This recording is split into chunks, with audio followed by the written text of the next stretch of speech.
Hey guys, welcome back to the channel. This is a story about what if Naruto was able to become Fire Daimyo. Before I start, please support for more amazing content, and do consider subscribing to my channel and share this video with your friends. This is written by DemonLordGalm and link in description and support writer. Let's start the video. Prologue: The Last Words of God. Nagato smiled as he hung his head for a little as he let his words sink into Naruto. Now to make up for my mistakes, he said as he slowly dragged out his arms from the walker's arm compartments, his limbs shaking and quivering. He clasped his hands together and began to gather his chakra. Nagato, please don't do this. It'll kill you, said Konan in an attempt to deter her lifelong friend from his decision. I'm sorry, Konan, I have made up my mind, and it cannot be changed, said Nagato as he closed his eyes. Geto Rina Tensei no Jutsu, he said hoarsely, his hands shaking as inside the huge crater formed by him, the king of hell rose from the ground and stretched its mouth open wide. It began to release multiple souls from its mouth, a circling cloud of green appearing over the village. Once the king of hell disappeared, Nagato dropped his hands and coughed. His once red hair turned deathly white. He knew he didn't have much time left, so he used his waning strength to give his final words to Naruto. Naruto, I am going to die knowing that I have at least righted one of the many wrongs I have committed. Please carry on my will and bring peace to the world. Konan and Amigekyo will be by your side. I'm going to join Jiraiya-sensei now. It's time my horrible chapter ends and your chapter begins. Thank you, Naruto Uzumaki. Farewell, breathed Nagato with his final breath before he smiled as his body became limp and his skin stone cold. Naruto wiped a single tear from his eye, with Konan lowering her head. The fake tree she had made with her paper began to disintegrate, the two of them making their way to ground level with Nagato's body wrapped in paper floating behind them. They returned to the spot where Nagato's Deva path, his and Konan's friend Yahiko, lie after his defeat. As the body began to get covered with papers, Naruto asked, "Where will you go?" The Akatsuki was Yahiko's dream, the clouds symbolizing the rain's endless tears. I'm going to return to my home, not leave the organization behind. Without Nagato, there's nothing there for me, said Konan as she lowered her hand, Yahiko's face being covered with papers and finishing the wrapping. She turned to Naruto and said, You have inherited Jiraiya-sensei's and Nagato's will. I and Aim will stay by your side always. Thank you, Naruto Uzumaki. She held her hand out, a banquet of flowers forming out of paper. Naruto grasped them and smiled. Farewell, Konan, he said, the former Akatsuki member smiling softly as she turned and began to walk away with Yahiko and Nagato in tow. Naruto looked down at the flowers and held them at his side as he left the rocky terrain for his home. He hoped that he would be getting a welcoming party and praise from the villagers for once. He never knew how wrong he was, and how things would have went from bad to worse. Chapter 1: Newfound Hatred. Naruto smiled softly as he rested the banquet of paper flowers before the small shrine to Jiraiya, resting in front of his last book, whom he was named after the main character of Tales of a Gutsy Ninja. Nagato is on his way, pervy sage, said Naruto as he wiped off his hands and walked away from the shrine. After hours of walking, he was about ready to collapse. He began to fall forward, but instead of hitting the grass, he fell down onto Kakashi's back. Lean on me, he said, Naruto smiling tiredly as he pressed against his sensei's back and allowed himself to be carried. They walked through the forest, silent at first until Kakashi asked, Did you meet with Pain? Yeah, I found out that what he said was true. He did train under Pervy Sage. Interesting, what did he say to you? All I remember seeing is a green aura-like cloud above the village. He used his remaining strength to revive everyone in the village. He died by righting his wrong, said Naruto, keeping the part about Nagato's pledge of loyalty to him to himself. An honorable thing to do, agreed Kakashi as he thought to himself of the events that had transpired. You've grown so much. Naruto, Minato, and Kushina would be proud. They turned around a tree to the entire village waiting for them. The council of Konoha stood at the head of the massive crowd, Danzo, Koharu and Hamura at the center. Naruto Uzumaki, a pleasure you could return, said Koharu, Kakashi setting down Naruto as they were joined by their friends. What is the meaning of this? Asked Kakashi, Yamato, and Guy standing beside him. We, the Council of Konoha, have decided that you have become too much of a threat to the village in light of your recent rampage. Naruto's hands balled into fists. Are you kidding me? After all I've done, you have this night to stay in the village, then by tomorrow morning you will be required to turn in your headband and leave the village, said Danzo, Kakashi stepping in front of Naruto. This is totally uncalled for. He just saved the village and you do this? Where's Tsunade? You have no right. Tsunade is out commission as of now due to chakra exhaustion. We've decided to take this action as a first step to the rebuilding of Konoha, without worry of its destruction once again, said Hamura, Guy being the one who followed after Kakashi. You can't do this to him. He's only 19. If the Akatsuki captures him, then so be it. That is one less threat to our village, said Danzo coldly, Naruto pushing past Kakashi. I can't believe this shit. After everything I've done, after the blood, sweat and tears I put down into this village just to be treated like this time and time again. I'm sick of it, Naruto said Sakura as she stopped towards him to grab his wrist, but he shook it off and glared at her. No, Sakura, this is the final straw. I'll leave if they don't want me here, if that will please their wise asses. he growled as he walked away, Kakashi, Guy, Sakura and the rest of the Konoha 11 watching him go. Old self-absorbent bastards, I'm getting tired of this bullshit, grumbled Naruto, as he walked towards the giant crater that now occupied most of the village. Naruto waited for a response from the Kyuubi, but nothing came. Naruto managed to find his apartment building. Remarkably, it wasn't destroyed from the large-scale Shinra Tensei from Nagato's Deva path. He walked into the building and climbed the steps to his room, and upon opening it, he slammed it shut behind him. He proceeded to swear very loudly and curse Danzo and the council for wronging him like this. After everything I've done, he muttered before he ripped off his headband and threw it onto the ground, his bed having been crushed by an influx of debris. He settled himself down onto the ground and grabbed a futon and tried to go to sleep. Several hours passed and nighttime settled down onto the village, the people having houses made on the outside of the village, courtesy of Yamato and his wood release, for them to sleep in for the next few weeks or months. It was going to take a long time for Konohagakure to rebuild its might once again. Naruto was sitting face up on the ground, unable to go to sleep, which made him annoyed. So to pass the time, he was thinking, I wonder what would happen if I just left? Go rogue something. I shouldn't do that to Granny Tsunade, no Tsunade, Kakashi-sensei, Sakura and the others. That would make me a target for Akatsuki though because of the Kyuubi. Wait, what if? His thoughts were interrupted by the sound of a pebble hitting his window. He grumbled as he got up and walked towards the window, bracing himself for any punishment or foul-mouthed remarks he may receive. He opened the window but found nothing but the blanket of night and the occasional shinobi leaping across the rubble. Suddenly his senses told him to look up, and knowing that he should trust his gut feeling, looked up. His eyes widened and his mouth slightly opened in shock. Sup, Naruto? Weird seeing you again, huh?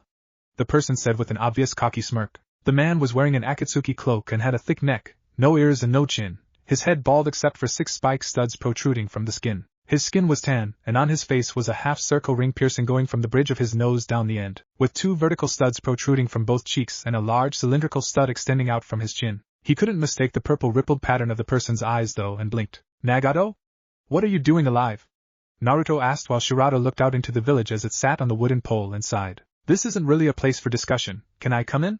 He asked, his smirk disappearing and being replaced by a serious face. Naruto blinked again before he withdrew himself from the window, allowing the Azura path to slip into the apartment. Before you ask any questions, let me explain, said Shirado as he stood up to his full height of 6 feet 2 inches, towering over Naruto. First off, I am not Nagato. When he isn't controlling us, we each gain our own personalities, me having a cocky attitude. Second, I kinda am Nagato, considering he sent that last reserves of his chakra my way to revive me from the state you put me in, he said, Naruto pinching the bridge of his nose. Come again? You're saying that you're Nagato, and yet at the same time not? Pretty much yeah. Nodded Shirado when his smirk resurfaced. So this is what he meant when he would be by my side even in death.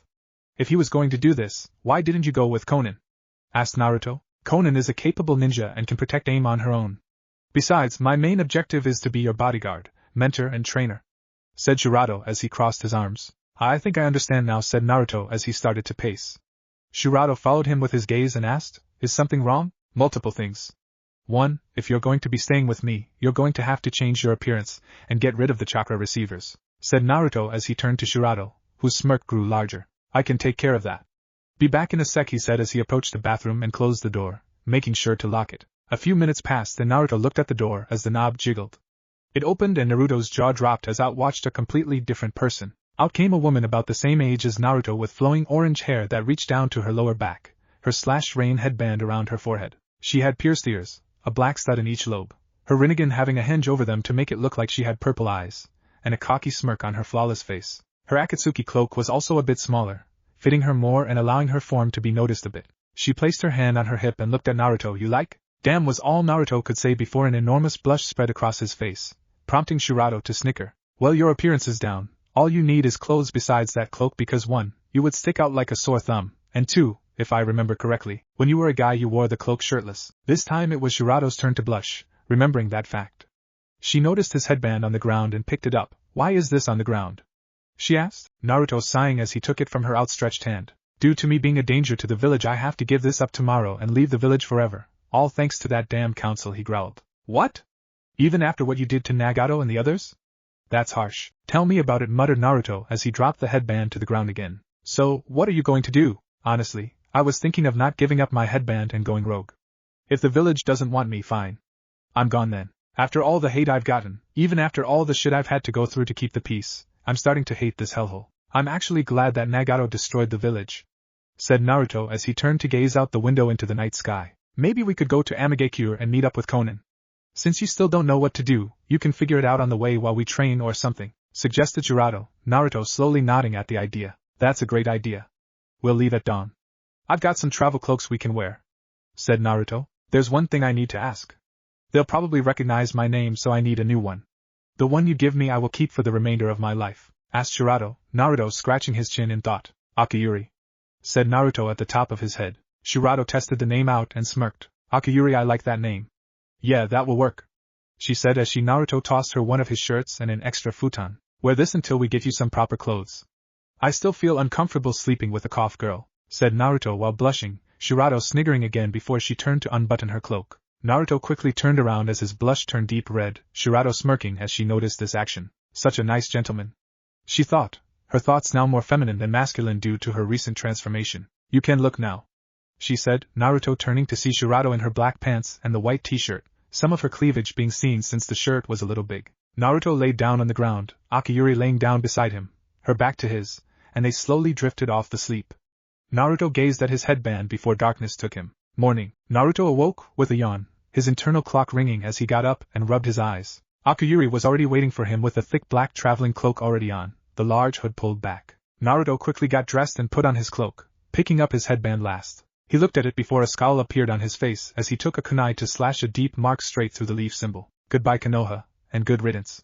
I'll be back, said Naruto as he tied the headband around his head and let his rage flow free for once. Instantly, his eyes widened as he appeared in the oh-so-familiar dark hallway home to his tenant, the Kyuubi. What do you want?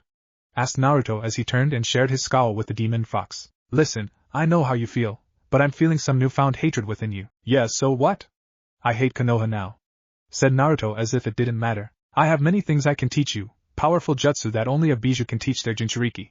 I know you hate me and I hate you, but it seems we have a common enemy. How about we put aside our differences and watch Konoha burn together?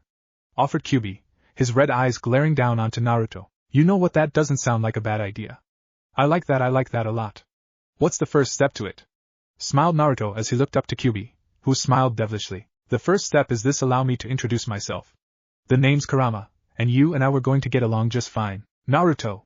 Shouted Akiyuri, Naruto blinking as he was shaken awake by her. What happened? Was it the Kyuubi? She asked before Naruto glanced towards her, his eyes now a dark red with slit pupils. His name is Kurama, and everything's just fine. Smiled Naruto, flashing his now sharpened teeth. Akiyuri shrank back a bit at first then smirked. Well then, let us be on our way then. Kakashi's temporary house. Kakashi was a wreck, emotionally only since what the council had said to Naruto. God damn it. He's just a kid, Akatsuki could go after him. Yelled Kakashi at no one in particular. He got up and sighed as he put on his flak jacket and headband, drawing it over his Sharingan eye. I guess I'll go meet with Naruto and tell him goodbye, he sighed as he walked to the door of the wooden house given to him by Yamato. He walked through the cleared-out gates of the village and entered the carved-out road through the rubble surrounding the crater. He slowly approached Naruto's apartment, and sighed again as he climbed the steps to the entrance. He walked inside and took the familiar route up to Naruto's room. He stood before the door and knocked, saying, Naruto, it's me, Kakashi. I came to say goodbye. He waited for a response before he knocked again, expecting Naruto to open the door half asleep. He became serious when he tried the handle, and was surprised to find that it was unlocked. The door creaked open, Kakashi standing shocked at the abandoned apartment of the usually happy and obnoxious Jinchuriki of the village. Oh no, stuttered Kakashi as he sprinted down the hallway away from the room. He leaped away from the apartment towards the temporary command center of the village outside the village and burst through its doors, surprising the village's Jonin commander Shikaku Nara, Yamato, Guy, NBU commander Shiozaki Oru and other Jonin assembled in the room. What is it, Kakashi? Asked Yamato, seeing the frantic expression on his friend's face. Naruto's gone. Please don't remind us, Kakashi, we already know this, said Guy, Kakashi shaking his head violently. No, I mean he's gone. His room is barren and I don't think he ever turned in his headband, or the council would have announced it. He's gone rogue, said Kakashi, the air of the room instantly turning into shock. What? Why? Questioned Shikaku when Kakashi approached the group. I don't know, but I think it's due to what he said yesterday.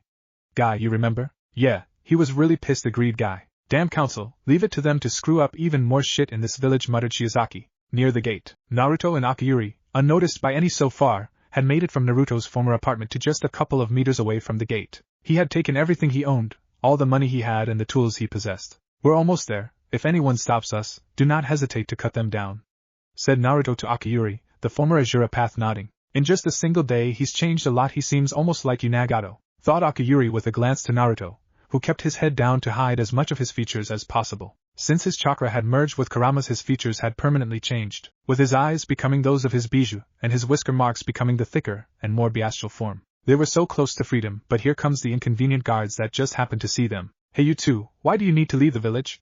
asked one of them, the other walking around the two to stand behind Akiyuri. "Oh, we're just passing through," said Naruto, the Chunin instantly recognizing the voice. "Naruto? Is that you?" Naruto smiled evilly as he looked up at the man, who instantly became terrified at his face. "Hello and goodbye." Naruto and Akiyuri moved as one, Naruto grabbing the man before him by the throat and ramming his now clawed hand through his chest while Akiyuri spun around and stabbed the other guard through the gut with a curved blade from her wrist. They quickly left the scene, everyone unaware of the little encounter. They stopped their flight 3 miles away from the village and slowed to a walk. "Akiyuri, you can dispel the henge over your eyes, it is not needed anymore," said Naruto as he wiped the blood from his hand in the grass. "So now we go to aim?" she asked as her Rinnegan reappeared. "Yes, and with Konan and Amigakure on our side, we'll make Konoha burn for their sins." Chapter 2 Light vs. Darkness. On the third day of being away from Konoha, Naruto and Akiyuri stopped to rest for a while. They had stopped at a small town down the road and had gotten new clothes for the both of them. Naruto now wore a black skin-tight suit with a face mask that covered his fanged mouth along with a black flak jacket similar to the ones worn by Otogeku shinobi. Akiyuri was wearing, underneath the black traveling cloak and her Akatsuki cloak, a sleeveless black shirt showing off some of her cleavage and the standard issue navy blue pants and stockings of the Akatsuki. "How about some sparring?"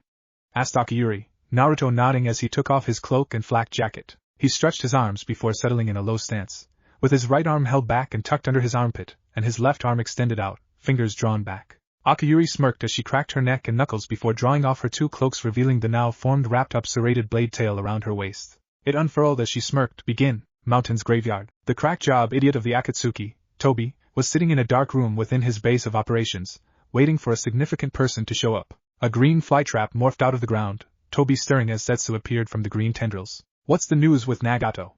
asked Tobi, his annoying high-pitched voice gone with the wind. "Nagato appeared to be defeated by the Kyuubi Jinchuriki, but when I honed in on them, I found out he gave his life by using the samsara of heavenly life technique. He betrayed us, and Konan defected. She's in Amigakure as of now," reported White Zetsu. "Damn, alright, keep watch over Sasuke. I shall go take care of this," said Tobi as he opened his visible eye, his Sharingan glowing in the darkness. "What are you going to do, Tobi?" asked Black Zetsu as the masked man stood up. "No one crosses Madara Uchiha and lives," growled Tobi as his body started swirl into his mask's eye hole, the man eventually vanishing. Border of Fire and Rain Country. After sparring for several hours, Naruto and Akiyuri continued their travel to Amigakure to meet with Konan. Suddenly Akiyuri stopped, her eyes narrowing. "What's wrong?" asked Naruto as he glanced back at his companion. "Something isn't right in aim. I think Konan might be in trouble. Let's hurry then." They broke off into a sprint to try and get to Konan as soon as possible. Amikage Tower. Konan stood outside of the tower that Nagato used to sit on and gaze out over the village, letting the rain run down her cloak and skin. She heard a swirling sound behind her, and she turned to see Tobi glaring at her. "Looking for something?" she asked. "Yeah. Where did you put Nagato's corpse?" asked Tobi while narrowing his eye. "You won't find him here," said Konan as her body dispersed into a multitude of paper butterflies. Tobi sighed as he spiraled away. He reappeared on a broken slab of concrete, poking out of a graveyard of ruined buildings flooded by a gigantic lake. Konan formed across from him on a giant pipe and glared at him. "The Rinnegan, it seems you aren't going to cooperate and tell me where you hid Nagato," said Tobi calmly. "I knew that you would appear before me.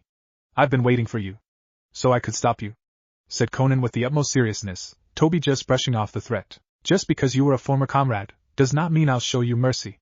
The Akatsuki does not put up with traitors. Understand?" threatened Tobi with a hiss in his voice. "Crystal," growled back Konan. "I have one question. What was it that convinced you two to betray me?" "You and Nagato both approved of my Eye of the Moon plan," asked Tobi, Konan's face hardening. "If you two lost to Naruto Uzumaki, then it couldn't have been helped. But Nagato sacrificed his life using the samsara of heavenly life technique for Naruto's sake," said Tobi before he said angrily, "that jutsu was to be used for my sake." But even Zetsu did not see what made Nagato change his mind. "Do you really believe that Naruto Uzumaki is that special?" Nagato decided to put his faith into him, so I shall as well. "He'll bring peace to the world," said Konan as she raised her hand towards Tobi, papers peeling back from her body and cloak. "Not you," she growled, Tobi chuckling. "Ha, you bare your fangs at me, yet you still wear the cloak. Perhaps you missed the Akatsuki?" The Akatsuki was founded by Yahiko. The red clouds on these cloaks are a symbol of the tears Amigakure wept after all the wars it witnessed. You're just riding on the Akatsuki coattails. These cloaks represent justice to us, they don't belong to you," said Konan, pausing for a second. And the Rinnegan belonged to Nagato, an AIM ninja. His eyes don't belong to you. His eyes are our country's treasure, yelled Conan as multiple paper shurikens flew at Toby, the man chuckling again as they passed right through him. Keihi wrong on both counts, my dear, I may as well enlighten you since you are about to die, he said, Conan raising her eyebrow in confusion. The rain continued to pour down onto them while Toby's eye widened as he said, first off, I was the one that spurred Yahiko into creating Akatsuki, and he lowered his head and glared at Conan. I was the one that gave Nagato the Rinnegan, he revealed, Conan's mouth slightly ajar as she was taken aback in shock. So really I'm just taking back what's mine to begin with. Those eyes are the sole property of Madara Uchiha, said Toby, a chakra flare making Conan shrink back a bit. You were just a foolish little girl who knew nothing, but you're the foolish little girl that knows where Nagato's Rinnegan is hidden, and all I have to do is capture you. Don't underestimate the visual prowess of an Uchiha's eyes, child, ridiculed Madara. Conan's shock disappeared as her paper angel wings formed and she flew at Madara, a flock of papers all around her like a storm. As the papers started to fly through him, he thought, she's trying to confine me so I can't get away when I solidify smart girl. She appeared right before him and he timed it when he was in a space where no papers were in him and acted upon it. He grabbed her by the throat tightly and began to suck her into his eye. You're finished. Suddenly he noticed explosive tags mixed in with the papers he was sucking in. She mixed explosive tags in with her papers, another smart move. I'll drag you into the next world with me, shouted Conan as the tags all detonated, a huge explosion blanketing the area. Conan's flashback. Yahiko, Conan and other members of the original Akatsuki were in a small room, some of them sporting bandages and gauze pads on their bodies. Yahiko was sitting down next to a table with 2 maps of Amigakure and Rain Country beside his arm, Conan standing beside her. More of our members in Sector 7 have fallen, reported a worried Conan. Yahiko sighing. I'll go and do some recon this afternoon. This whole area is turning into a guerrilla war, we've got to make a move, said a younger Nagato, a rain headband wrapped around his forehead. You should rest, Nagato. You've been running yourself ragged, said Yahiko. But sputtered Nagato, Yahiko's face hardening. I mean it, rest. I'll go, he ordered as he got up and walked past Conan out of the room. Outside it was pouring rain, Yahiko stepping out onto a balcony and looking up at the clouds. Conan appeared in the small opening behind it from the room and said, Be careful, Yahiko. You don't have to see me off. Go check on Nagato's injuries, said Yahiko with a glance back at Conan. He's the most vital member of the Akatsuki. He's the one that's gonna change this country and the whole world. All your concern and worry should be for him. But you're just as important. Everyone in Akatsuki joined because they care deeply for you, Nagato most of all, said Conan, Yahiko lowering his gaze from the clouds. Nagato is going to become the bridge that leads us all to true peace, he said, clenching his fists. And my job is to be the support that holds up that bridge, Yahiko said Conan as he looked up at the sky again and opened his hands while raising them a little. Our country's still crying, still enduring all this pain. I used to hate it, but now I want to save it, from the bottom of my heart. It's like the crybaby I used to be, I just can't leave it, smiled Yahiko with a slight chuckle. Then he jumped off the edge of the balcony, Conan shouting behind him, Yahiko! By then he was out of earshot. Be careful, she sighed before another voice pierced the air. No. He's the true bridge to peace. His will itself leads us, said Nagato as he stood in the hallway beside Conan with the other members. We all believe in Yahiko, said one of them, his left arm in a sling. Let's go, everyone, ordered Nagato as he and Conan led the group out of the building after Yahiko. End flashback. Burnt ashes and papers floated to the churning water of the lake and peppered its surface. A burnt patch of an Akatsuki cloak floated among the paper, a bit of red in the water beside it. I took you too lightly, you were one of the original members of Akatsuki after all, said Madara while kneeling on the surface of the water, half his mask broken off, revealing half his cheek and part of his bandaged forehead, along with his narrowed Sharingan eye. The right side of his cloak down to the waist was burned off, with his entire right arm missing, leaving the tattered remains of the black shirt he wore underneath. Conan's upper body and her head were floating in the air as paper floated towards her to manifest her body. You tried to self-destruct and kill us both the moment I tried to suck you in, but you failed. I was faster than you. I sucked up the explosion, well, most of it. Anyways, I ended up saving you too. I believe a thank you is in order, said Madara as he stood up and glared at the kunoichi. Are you done with your little master plan? He asked her. One question, Madara. What? Do you understand why we betrayed you? Do you know why we have faith in Naruto? Asked Conan, Madara's eye narrowing. Well, now that's your problem. Besides, Naruto is just a naive child, chasing after an immature dream. He was just like Deidara, immature and cocky. I can see how Nagato was swayed by the thought of true peace and hope. But you too, Conan? Questioned Madara. I realized something after meeting Naruto, began Conan as the thoughts of her last meeting with Naruto came back to her. Where will you go? The Akatsuki was Yahiko's dream, the clouds symbolizing Aim's endless tears. I'm going to return to my home and leave the organization. Without Nagato, there's nothing there for me. She turned to him after finishing wrapping up Yahiko's body. You have inherited Yahiko's and Nagato's will, so I and Aim will stay by your side always.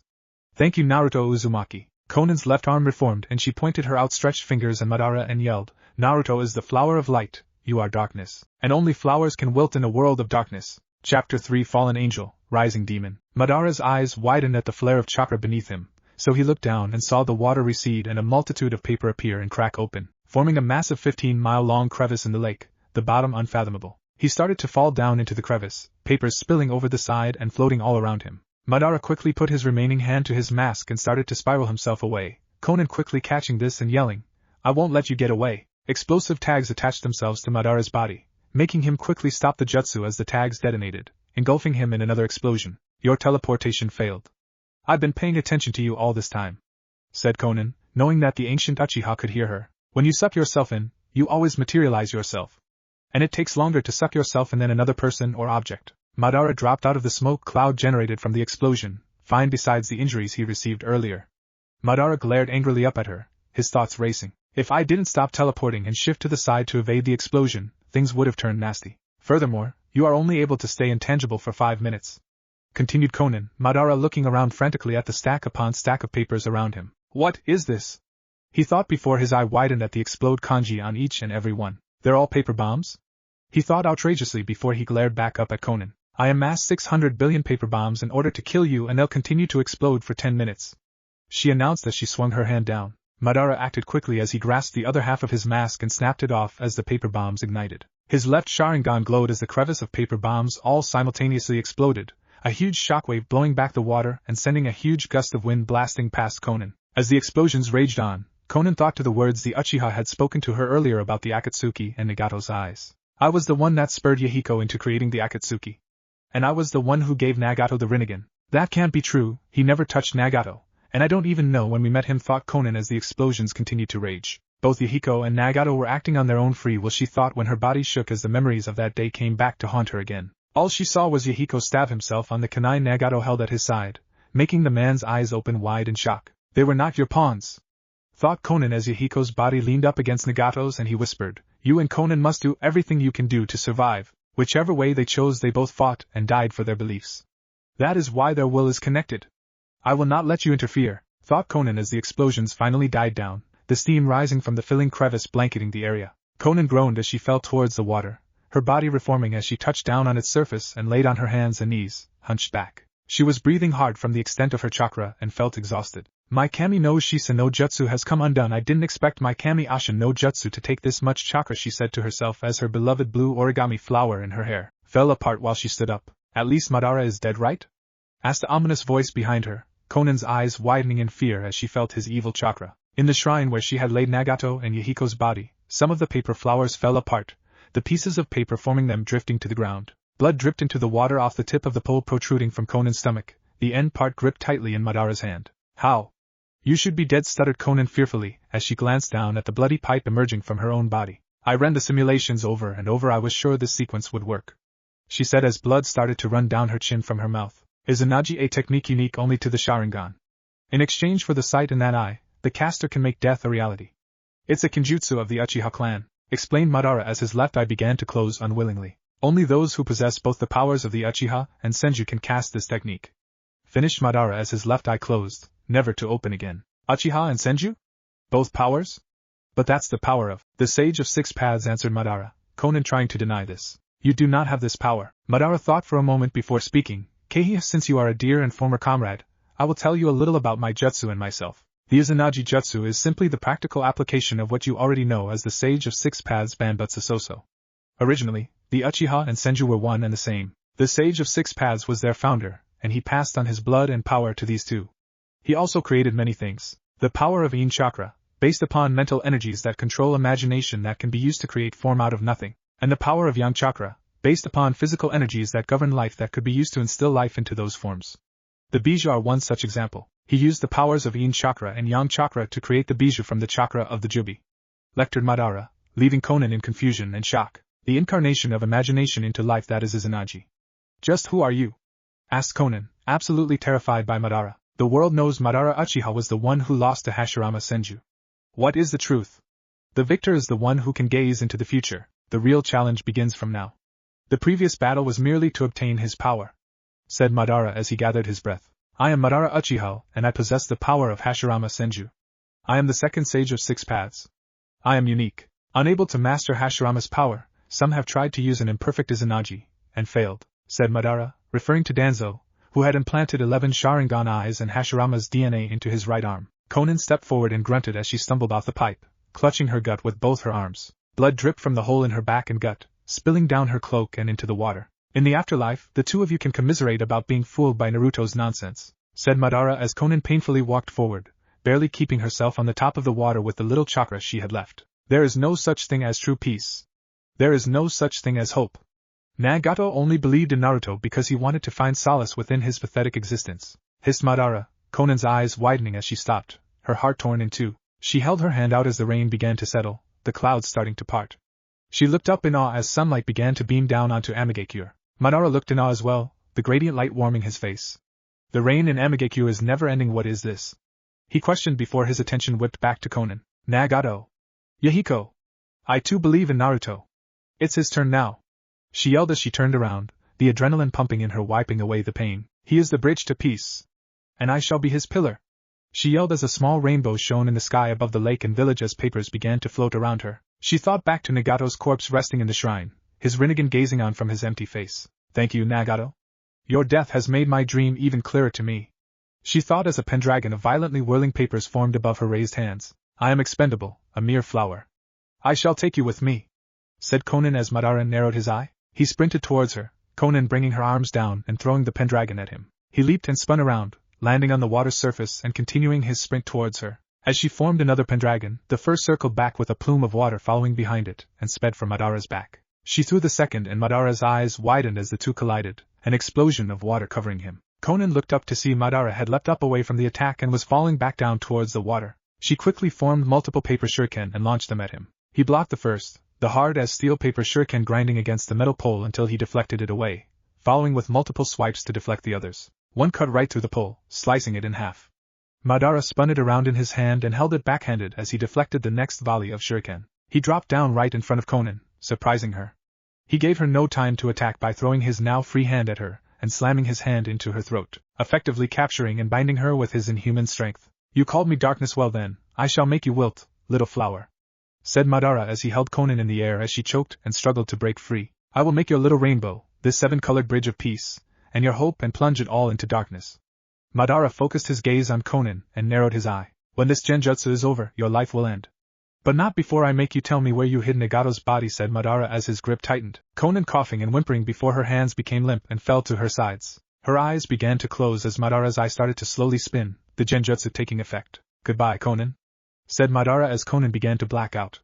Suddenly a red blur flew right in front of Madara, a pair of red eyes glaring at Madara before an explosion of blood covered Madara and Konan. Madara screamed and fell back while clutching the bloody stump that was his left arm. Konan fell back into Akiyuri's arms while Naruto slid across the surface of the lake on all fours, a huge spray of water behind him. He was in his version 1 3-tailed mode. In his morin was the tattered and bloody sleeve that contained Madara's right arm. Konan's barely conscious. She needs medical help fast, said Akiyuri. Alright, I'll make this quick, said Naruto as he spat out the arm. Madara glared angrily at Naruto and snarled, You little pest. I'll kill you for that. How can you do that when you can't even cast a jutsu? Smirked Naruto, reminding Madara that he now had no arms. I don't need arms to defeat you, boy. I am Madara Uchiha, the greatest Uchiha to ever live, announced Madara, Naruto laughing as he stood up, wiping the blood from his mouth. Madara Uchiha, eh?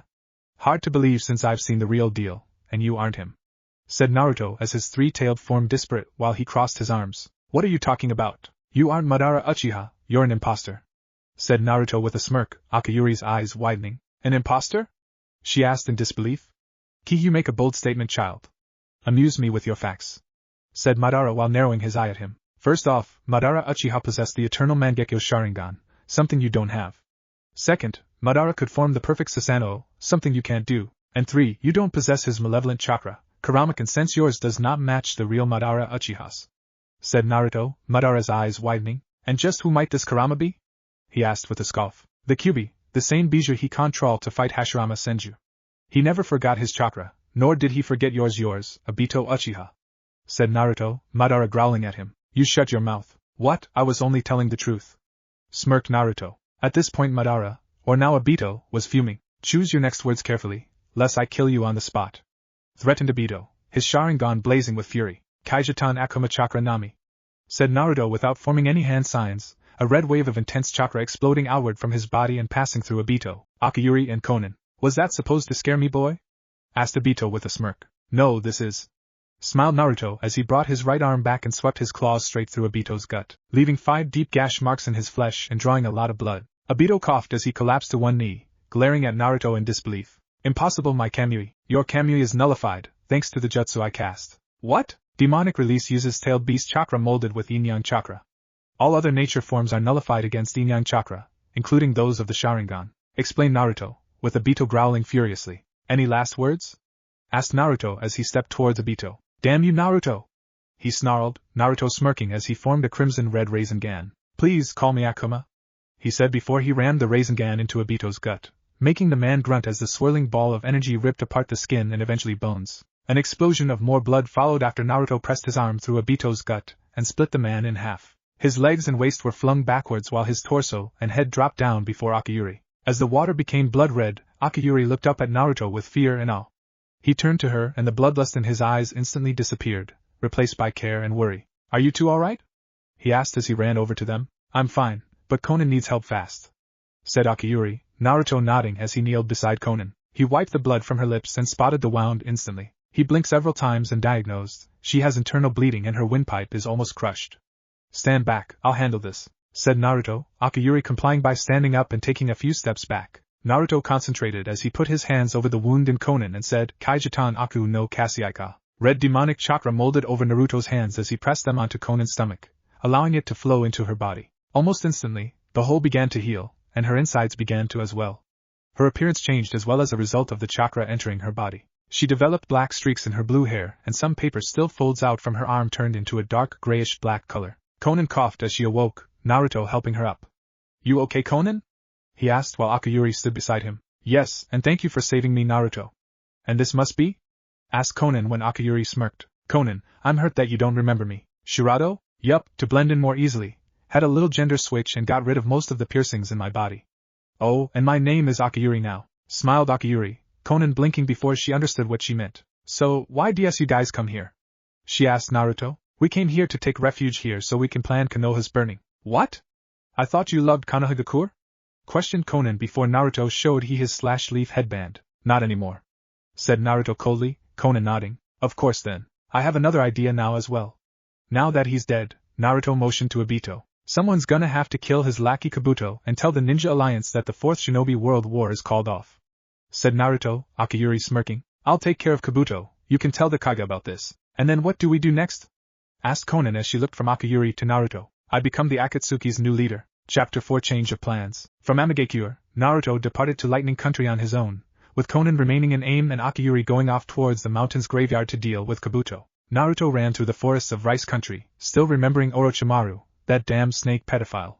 It left a sour taste in his mouth. He had changed once again while inside Amagakure, now wearing a kitsune mask, Menna's mask from Road to Ninja, that hid his face, his own Akatsuki cloak, and 3 piercings in each ear to match the 3 black studs now embedded into his right forearm. He felt a slight buzz in his arm due to the chakra receivers being implanted into his body. Once your body adapts to the unusual chakra feel from the receivers, the buzz will go away, said Kurama, answering Naruto's unanswered question. Inside the hallway that Kurama had made his home for 19 years, the scenery had changed drastically. The former dark hallway was now lit brightly, and the golden gate that had once kept him sealed and trapped within Naruto was non-existent. Naruto was standing before Kurama, deep in the recesses of his mind. Naruto, is something on your mind? Asked Kurama, feeling concerned for his friend and Jinchuriki. No, Kurama, it's just that I've been thinking about the friends I left behind in Konoha, the ones that actually did care. When we go to burn Konoha to the ground, it will be your choice on if they live or die, said Kurama, Naruto nodding. And another thing, I've already began to feel the effects of merging our chakras together. My ears feel pointier, my senses are heightened, and my teeth sharper, said Naruto, Kurama smirking. That's because with doing so is not only changing your appearance, but your entire body and chakra network as well. You're being transformed into a half-human half-Bija hybrid Naruto, more specifically half-human half-demon fox. You'll be the first one ever, smiled Kurama, Naruto smirking at the idea of being half-Bija, half-human and half-demon fox. I like the sound of that, smiled Naruto evilly, Kurama returning the gesture. When you have fully matured, you will be a full-on fox demon, said Kurama, Naruto's grin growing wider with each passing second of the idea. Here we are, Kumogakure, said Naruto as he perched himself at the top of one of the steep mountains surrounding Kumogakure, gazing down onto the village. He spotted the headquarters for the Allied Shinobi forces and leaped off from his perch towards the building. Meeting room, Allied Shinobi Army HQ. Tsunade sat at the table with the other Kage, and the samurai leader of the Land of Iron, Mifune. She was barely listening to the conversation on the outside. Her concern was on the inside and her deep worry for Naruto. Wherever you are, Naruto, please be safe, she thought before the raikage. Glanced her direction and asked, is something the matter, Hokage? Tsunade snapped out of her trance and said, yeah, I'm fine. I don't believe you, said Tsunade, sighing as the others looked at her. Well, I might as well get this off my chest. After the Akatsuki leader pain attacked my village, I was left in a coma due to exhausting all mi chakra, and unbeknownst to me, Danzo and the council deemed our Jinchuriki Naruto Uzumaki a quote-unquote threat to the village and banished him, revealed Tsunade, Gaara being the one to react the worst to. They do realize that if Akatsuki captures him, they'll be one step closer to achieving Madara's goal, said Gaara, trying his best to keep his emotions in check. They do, said Tsunade, Anoki groaning in frustration. Speaking of Danzo, what happened to him after the Kage summit? Asked Mei. Might Guy's team recovered him after he escaped from Madara and Sasuke Uchiha. Right now he's back in Konohagakure and would be liked up if not for the damn council, growled Tsunade. Damn it, if B is captured by that Uchiha, then it's all over. Cursed before he felt a new presence in the room, the others noticing it as well. We have an unwelcome guest, said Gaara as he looked up first, followed by Mei, then Anoki, then Mifune, then finally Tsunade herself. She narrowed her eyes at the man standing on the ceiling above them in an Akatsuki cloak. Who are you? Asked when suddenly Kakashi and a contingent of samurai appeared in the room, the ninja spotting the visitor first. That chakra, it seems familiar somehow, he thought as he took his position by Tsunade. My real name is not a concern, you may call me Akuma. I do not wish to stay long, just to bring you a message, said the man now identified as Akuma, his face unknown behind his mask. Kakashi looked at the red-streaked blonde hair and continued to feel a tinge of déjà vu, as if he had met this man before. And what is this message? Asked Mifune. I came here to tell you that a change of plans, if you will, has occurred. The Fourth Shinobi World War is called off, said Akuma. Mifune and the five Kage caught off guard by the statement. Called off? What do you mean? Questioned as he got up from his chair. Simple, the Eye of the Moon plan is finished with Madara. He has been removed from the position as leader of the Akatsuki. Removed? How? Questioned Anoki before Akuma pulled out a scroll from his cloak and unfurled it, dropping it onto the table. Akuma formed a single hand sign, the scroll being engulfed by a smoke cloud. Tsunade's eyes widened in shock as she saw the thing that had been unsealed from the scroll, the others soon seeing it as well. Laying in the center of the table were the mangled and bloody halves of the proposed Madara Uchiha for all to see. Kakashi's heart stopped as he gazed at the man, then at the corpse. He beat Madara Uchiha? Just who is this guy, thought Kakashi. I have killed Madara Uchiha, and have taken his spot as leader of Akatsuki, announced Akuma as he touched down into the ground from the ceiling. I just contradicted my own statement. You see, this isn't the real Madara Uchiha. Mountain's graveyard. Akuyuri slid down the slope of the large crater occupied by the rib-age-like cave entrance to the base of Madara Uchiha. As she walked towards the entrance, she felt rumbling under her feet and flares of chakra. Guess it's time to crash a party. She smirked as she cracked her knuckles and reared her arm back. Zetsu was running frantically in the almost pitch blackness of the cave, a dark form moving in the shadows with him. Suddenly the roof of the cave was smashed inward, gradient sunlight and boulders raining down into the cave. Zetsu dodged in between the boulders, keeping an eye out for his enemy. Long time no see, Zetsu? Asked Akuyuri as she smashed down into the boulder beside the plant man. Nagato? What are you doing alive? I'll explain later, right now, come with me, ordered Akuyuri as she leaped out of the cave through the makeshift exit. When the two disappeared, a dark purple hand appeared out of the shadows, followed by its body covered by armor that made it look like a more devilish version of Itachi Susanoo, only with a crow's beak being the mouth of the armor worn over it. A man was standing within the devilish form, unwrapping bandages around his eyes. He may have gotten away, but this was more than enough of a test of my new eyes, thought Sasuke as he opened his new eyes, the eternal Mangekyo Sharingan, a mix of his and Itachi's Mangekyo Sharingans, glowing in the darkness. Now to find that snake Kabuto, he said as his Susanoo disappeared. Meanwhile Akuyuri and Zetsu had taken refuge in the bone plains at the northern tip of the mountain's graveyard. Alright, now that we are settled, tell us who you are and how you possess the Rinnegan, asked Black and White Zetsu as he sat down on a rock. Akuyuri smirked as she said, Zetsu, you don't remember me? I'm hurt. Here, let me show you, said Akuyuri as she pulled back her right sleeve up to her shoulder. Instantly extending out from the shoulder popped out an extra 2 arms and waved. So you really are Nagato? I thought you died, exclaimed White Zetsu, with Akuyuri quickly shaking her head as the 2 arms morphed back into her arm. No, Nagato is truly dead. You see, before he died he transferred the rest of his chakra into me and revived me. The reason why I look different is because everyone pretty much knew who Shirado was, so I became Akiyuri. How did you know we were here? I was sent here to take care of Kabuto Yakushi, because he poses a threat to our plans. Whose plans? The new leader of Akatsuki. Tobi's dead. Smirked Akiyuri. Both Setsus were shocked beyond belief. Dead? Tobi? Stuttered White Setsu. Impossible, you have no proof. Scoffed Black Setsu, the cocky smirk on Akiyuri's face widening. Go ahead then, try to find his chakra. She urged, Setsu shrugging as small roots sprouted from his foot and dug into the ground, connecting to the roots of the trees around them. After a few seconds, Setsu's confident smug look began to fade away, slowly turning into horror. And I bet you didn't see this coming. The man who killed him was none other than the now rogue Naruto Uzumaki, Jinchuriki of the Kyuubi. Smirked Akiyuri even more, Setsu nearly falling of the rock at the shock. Tobi killed by that boy? Asked White Setsu, still in disbelief. He ripped his arm off and cut him in half with a Rasengan to the gut. He's changed since the last time you or Tobi, or I should say Obito, saw. He and the Kyuubi have fused their chakras together, and are perfectly in sync. No one can stop them, not even Obito could do it. Now back to the mission, said Akiyuri when suddenly the giant serrated blade Akiyuri possessed burst out of the ground behind Setsu and stabbed through his chest, green blood spurting out from the wound. Why you? Growled Black Setsu before his entire body shivered as the chakra receiver metal embedded into the blade disrupted his chakra, leaving him helpless before Akiyuri. She walked up to Setsu, the tail unearthing itself from the ground, Setsu seeing it that it had snaked out from underneath her cloak while he wasn't looking. She squatted before the man and looked him straight in the eye, her smirk gone with the wind and replaced by a deep scowl. You will tell me where Kabuto is and I'll make your death somewhat less painful.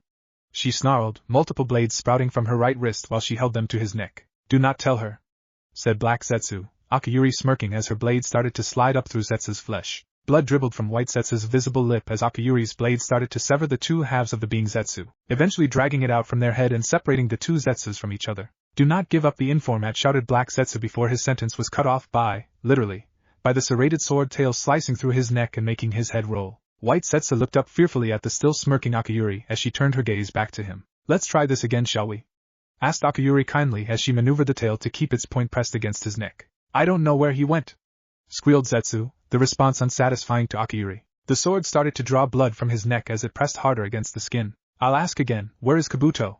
Demanded Akiyuri, her voice still unnervingly sweet. I don't know, I swear, shouted White Setsu, now panicking as more blood dripped down his neck as the sword continued to push harder against the skin. This is the last time I'll ask before you join your other half. Where is Kabuto?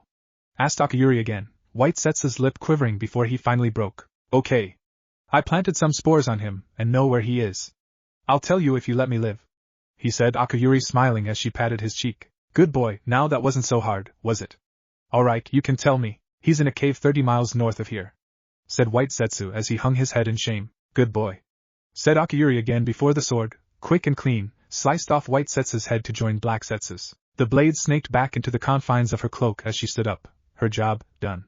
Let's go pay him a visit. Meeting room, Allied Shinobi Forces HQ. What do you mean this isn't the real Madara Uchiha? Asked Kakashi, Akuma sniggering as he motioned to the mask. Take off the rest of that mask, he said, Kakashi glancing at the blood-stained orange mask of the Uchiha. He slowly reached his hand over and gulped at the blank Sharingan eye staring back at him. He slipped off the mask and as soon as he did, it dropped to the floor with a clatter, Kakashi freezing on the spot. Kakashi? Asked Tsunade as Kakashi stops away from the Uchiha, shaking his head back and forth in disbelief. No, that can't be. There's no way in hell, he stuttered as he stared at the Uchiha's face. On the left side across the face down to his lips were wrinkles in the skin, the tone slightly lighter than the other side. Kakashi had instantly recognized him. What's wrong? Asked Mei as she glanced from the body to Kakashi. He's right, this isn't Madara, but what? Who is it, Kakashi? Asked Tsunade. It's my old friend and teammate Obito Uchiha, said Kakashi, Akuma watching with an amused look on his face, hidden behind his mask of course. Was he the one? Asked Tsunade softly, Kakashi slowly nodding. As you can see, I tell the truth. Now, to another matter. As a peace-off errand to the 5 great shinobi villages and the Land of Iron, I hereby relinquish the bijou captured before the war back to you. After this meeting I will send them to you at the end of the week, said Akuma, surprising them yet again. How do we know we can trust you? Asked Gaara with his eyes narrowed, feeling the same feeling as Kakashi. You have my word. If I meant hostility towards you all, this building would already be ashes along with everyone inside, said Akuma darkly, Tsunade shivering. Very well, Akuma, we agree, said A, making the executive decision. A pleasure, said Akuma as he bowed before his body disappeared in a column of red fire. As the Kages and Mifune stood up to leave, Tsunade whispered to Gaara and Kakashi, Did you feel it as well? Yes, it felt as if I had known or met this Akuma figure, said Gaara as he walked beside Tsunade. I don't know if I'm delusional or what, but it felt like that man's chakra was exactly like the Kyuubi's," said Kakashi while rubbing his neck, Tsunade glancing at him. "I did as well, we'll discuss this later. Come on, I need some sake." Kabuto's hideout. "Keihi, just a little more and my perfect army will be ready to fight," snickered Kabuto as he laid a board out on the flat stone floor before him, a handful of small pebbles in his hand. Behind him, unconscious and bruised, was Anko Mitarashi, having been intercepted by Kabuto for infiltrating. Suddenly the wall was blown inward, Kabuto flying forward away from the explosion. He whipped his head around, his eyes wide as can be, and saw Akiyuri walk into the cave and smirk. "Come here, bastard," she said as she disconnected her wrist from her arm and flung it out, multiple segmented missiles sprouting out and firing at Kabuto. "Who the hell is this?" thought Kabuto frantically as he dodged the missiles. Suddenly Akiyuri appeared right behind him and slammed her elbow into his spine, sending him rocketing forward and smashing through a rock pillar. Kabuto spit out blood as the still smirking Akiyuri walked towards him. He glared at her, but he hesitated at the sight of the Rinnegan. "Time for you to die, Kabuto, and join Tobi in hell," said Akiyuri as the serrated sword tail snakes back out from her cloak. Kabuto shakily got up and began to weave hand signs. "Not so fast," said Akiyuri as she appeared right in front of Kabuto and slammed her hand into his throat with the force of a moving train. Blood flew out from his mouth as his windpipe was crushed from the sheer strength of the female. She slammed him to the ground and pinned him there with the serrated blade stabbing him through the gut. He coughed out more blood as he felt himself dying. "Goodbye, Kabuto, and good riddance," said Akiyuri as she slammed her foot into Kabuto's jaw, large snap echoing out in the cave. His head rolled on its side, limp as a noodle. "Now to meet up with Naruto," sighed Akiyuri as she left the cave, leaving Anko and the dead Kabuto inside. Sasuke walked through the hole in the caves wall a few minutes later and saw Kabuto dead. Figures. Chapter 5 Words of the Famous. Naruto sat meditating atop a small hill, the wind softly blowing around him and through his hair. He opened his eyes as he felt someone approached him, a friend. "Was your mission successful, Akiyuri?" he asked as he stood up and faced her. "Kabuto and Tobi's sidekick Setsu are dead. How did yours go?" "Well, at the end of this week, the Bijou will return to their respective villages to see if they pass," said Naruto as the two began to walk side by side. "I wonder who will pass and who will fail," wondered Akiyuri. "The ones who fail will be eradicated, just like Konoha will. Those who pass will be spared. This test will determine their fates, and when the 1-year trial period is up, we act upon their lowered guard and stab them in the back," said Naruto with an evil smile as he slipped on his mask. They arrived at the border of Rain Country, Naruto already feeling the moist air hit him. Soon enough, they had returned to Amigekyo with open arms, Konan greeting them at the front gate. "Welcome back, how was it? We both succeeded in our missions.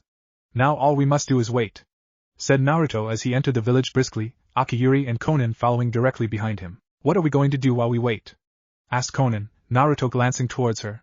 "We recruit, of course.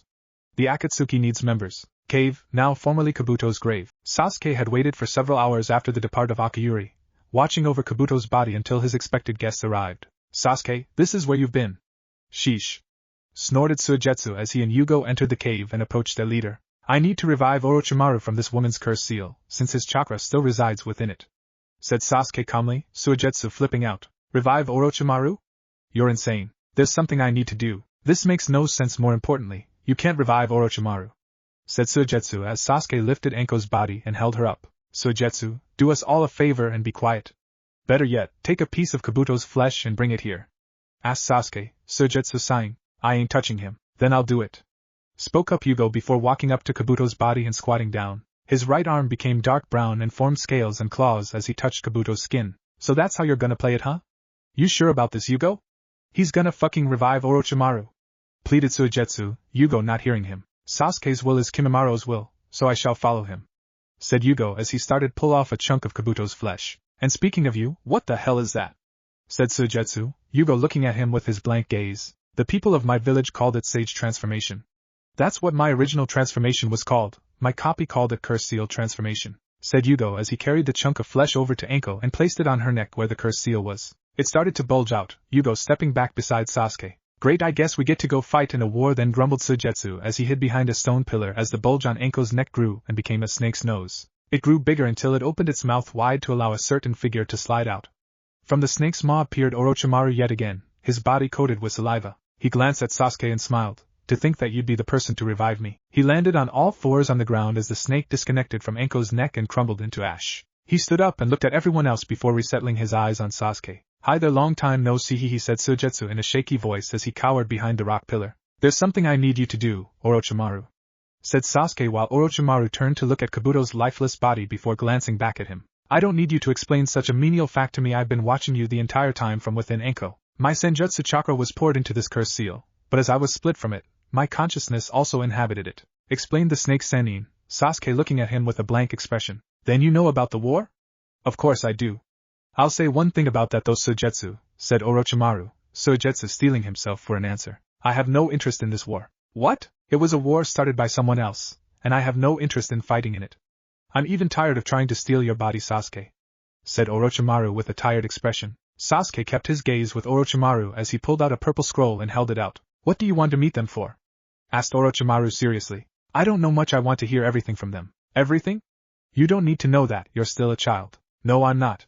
I am no longer a child. I can't afford to be one. You're not sure about revenge? Asked Orochimaru. No. I'm not doting on the revenge itself.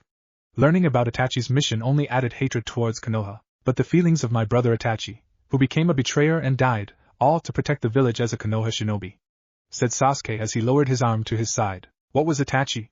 Our clan? The village? Asked Sasuke to no one in particular. I want to know everything, think about it on my own, and make my own answer.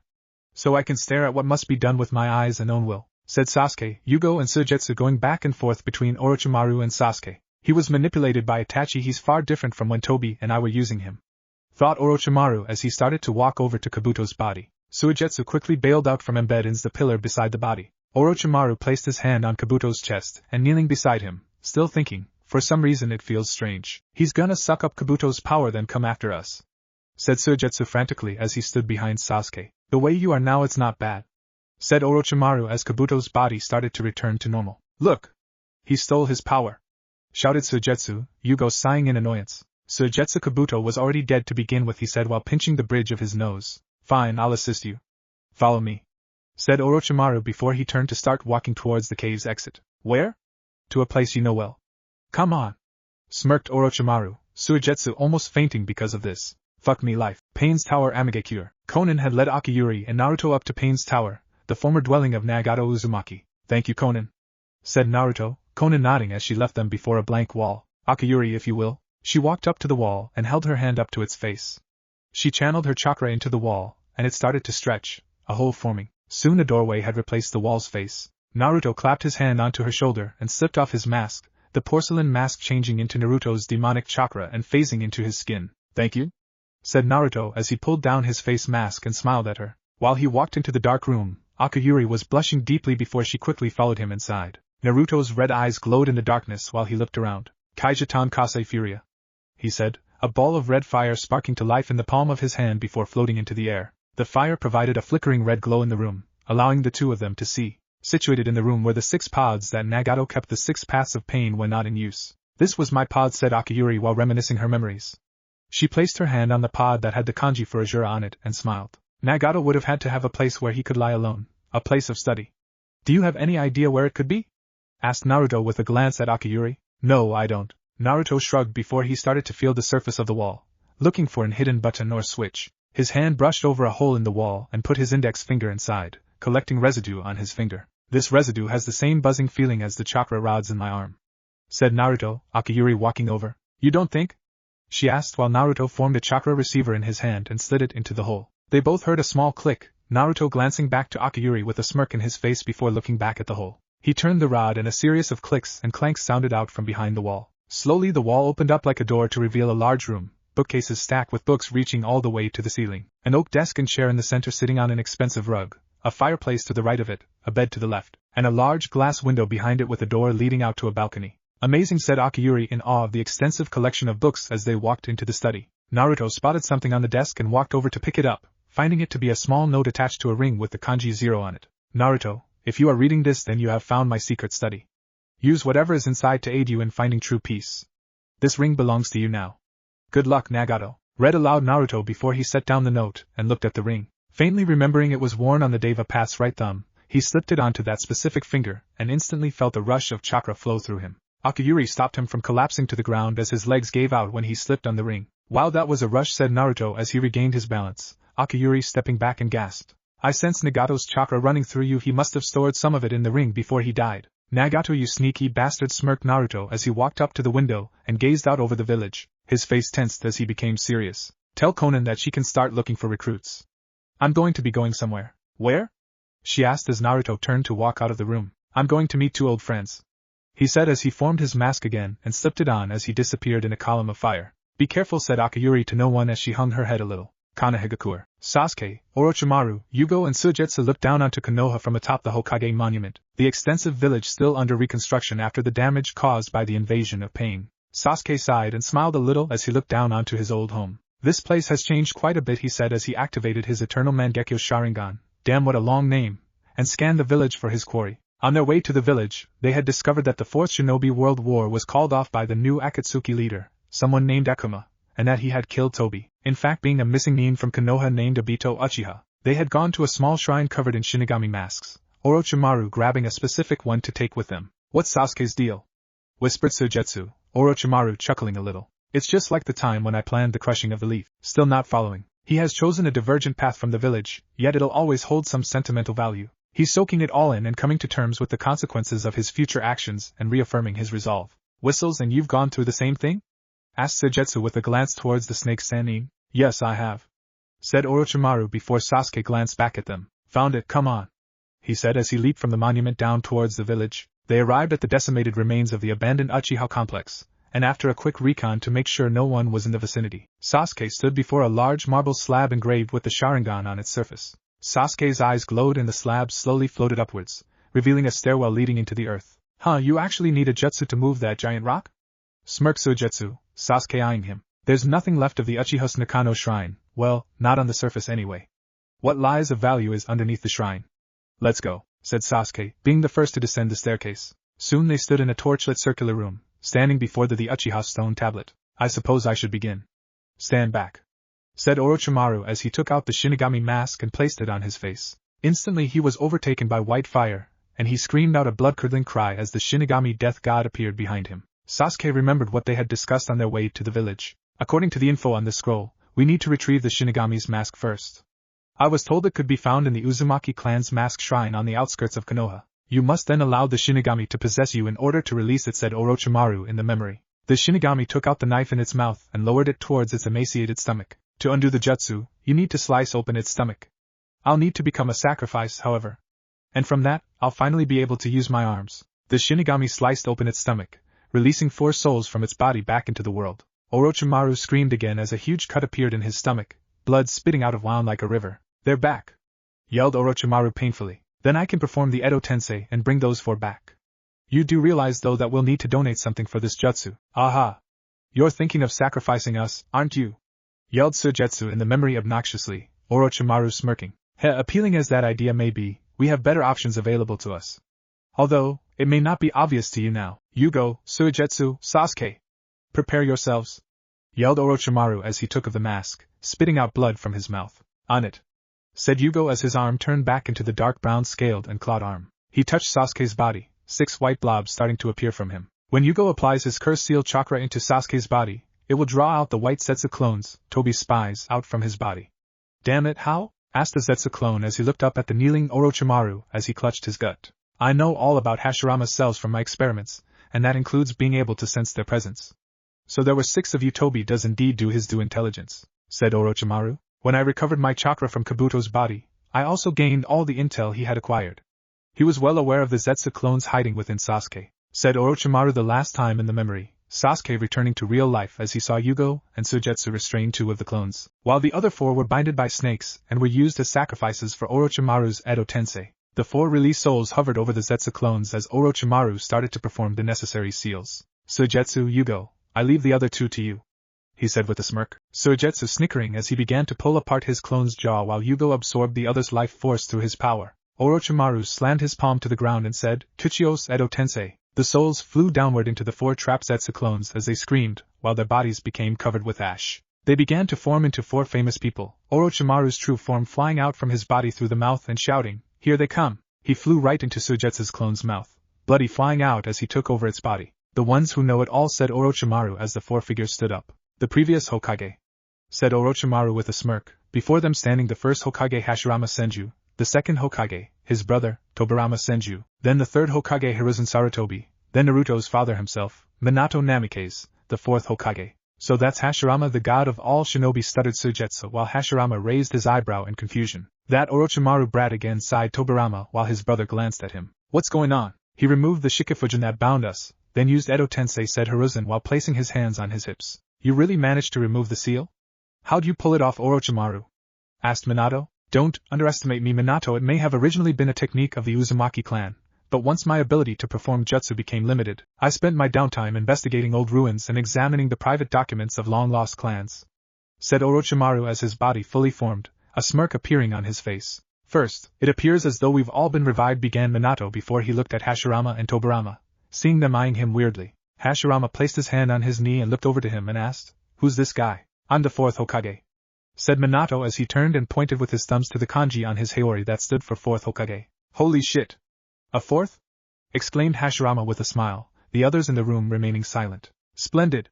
The village has endured for quite some time, it seems, chuckled Hashirama happily. I really can't confirm that I actually died and was sealed long before Hiruzen, said Minato sheepishly. Why?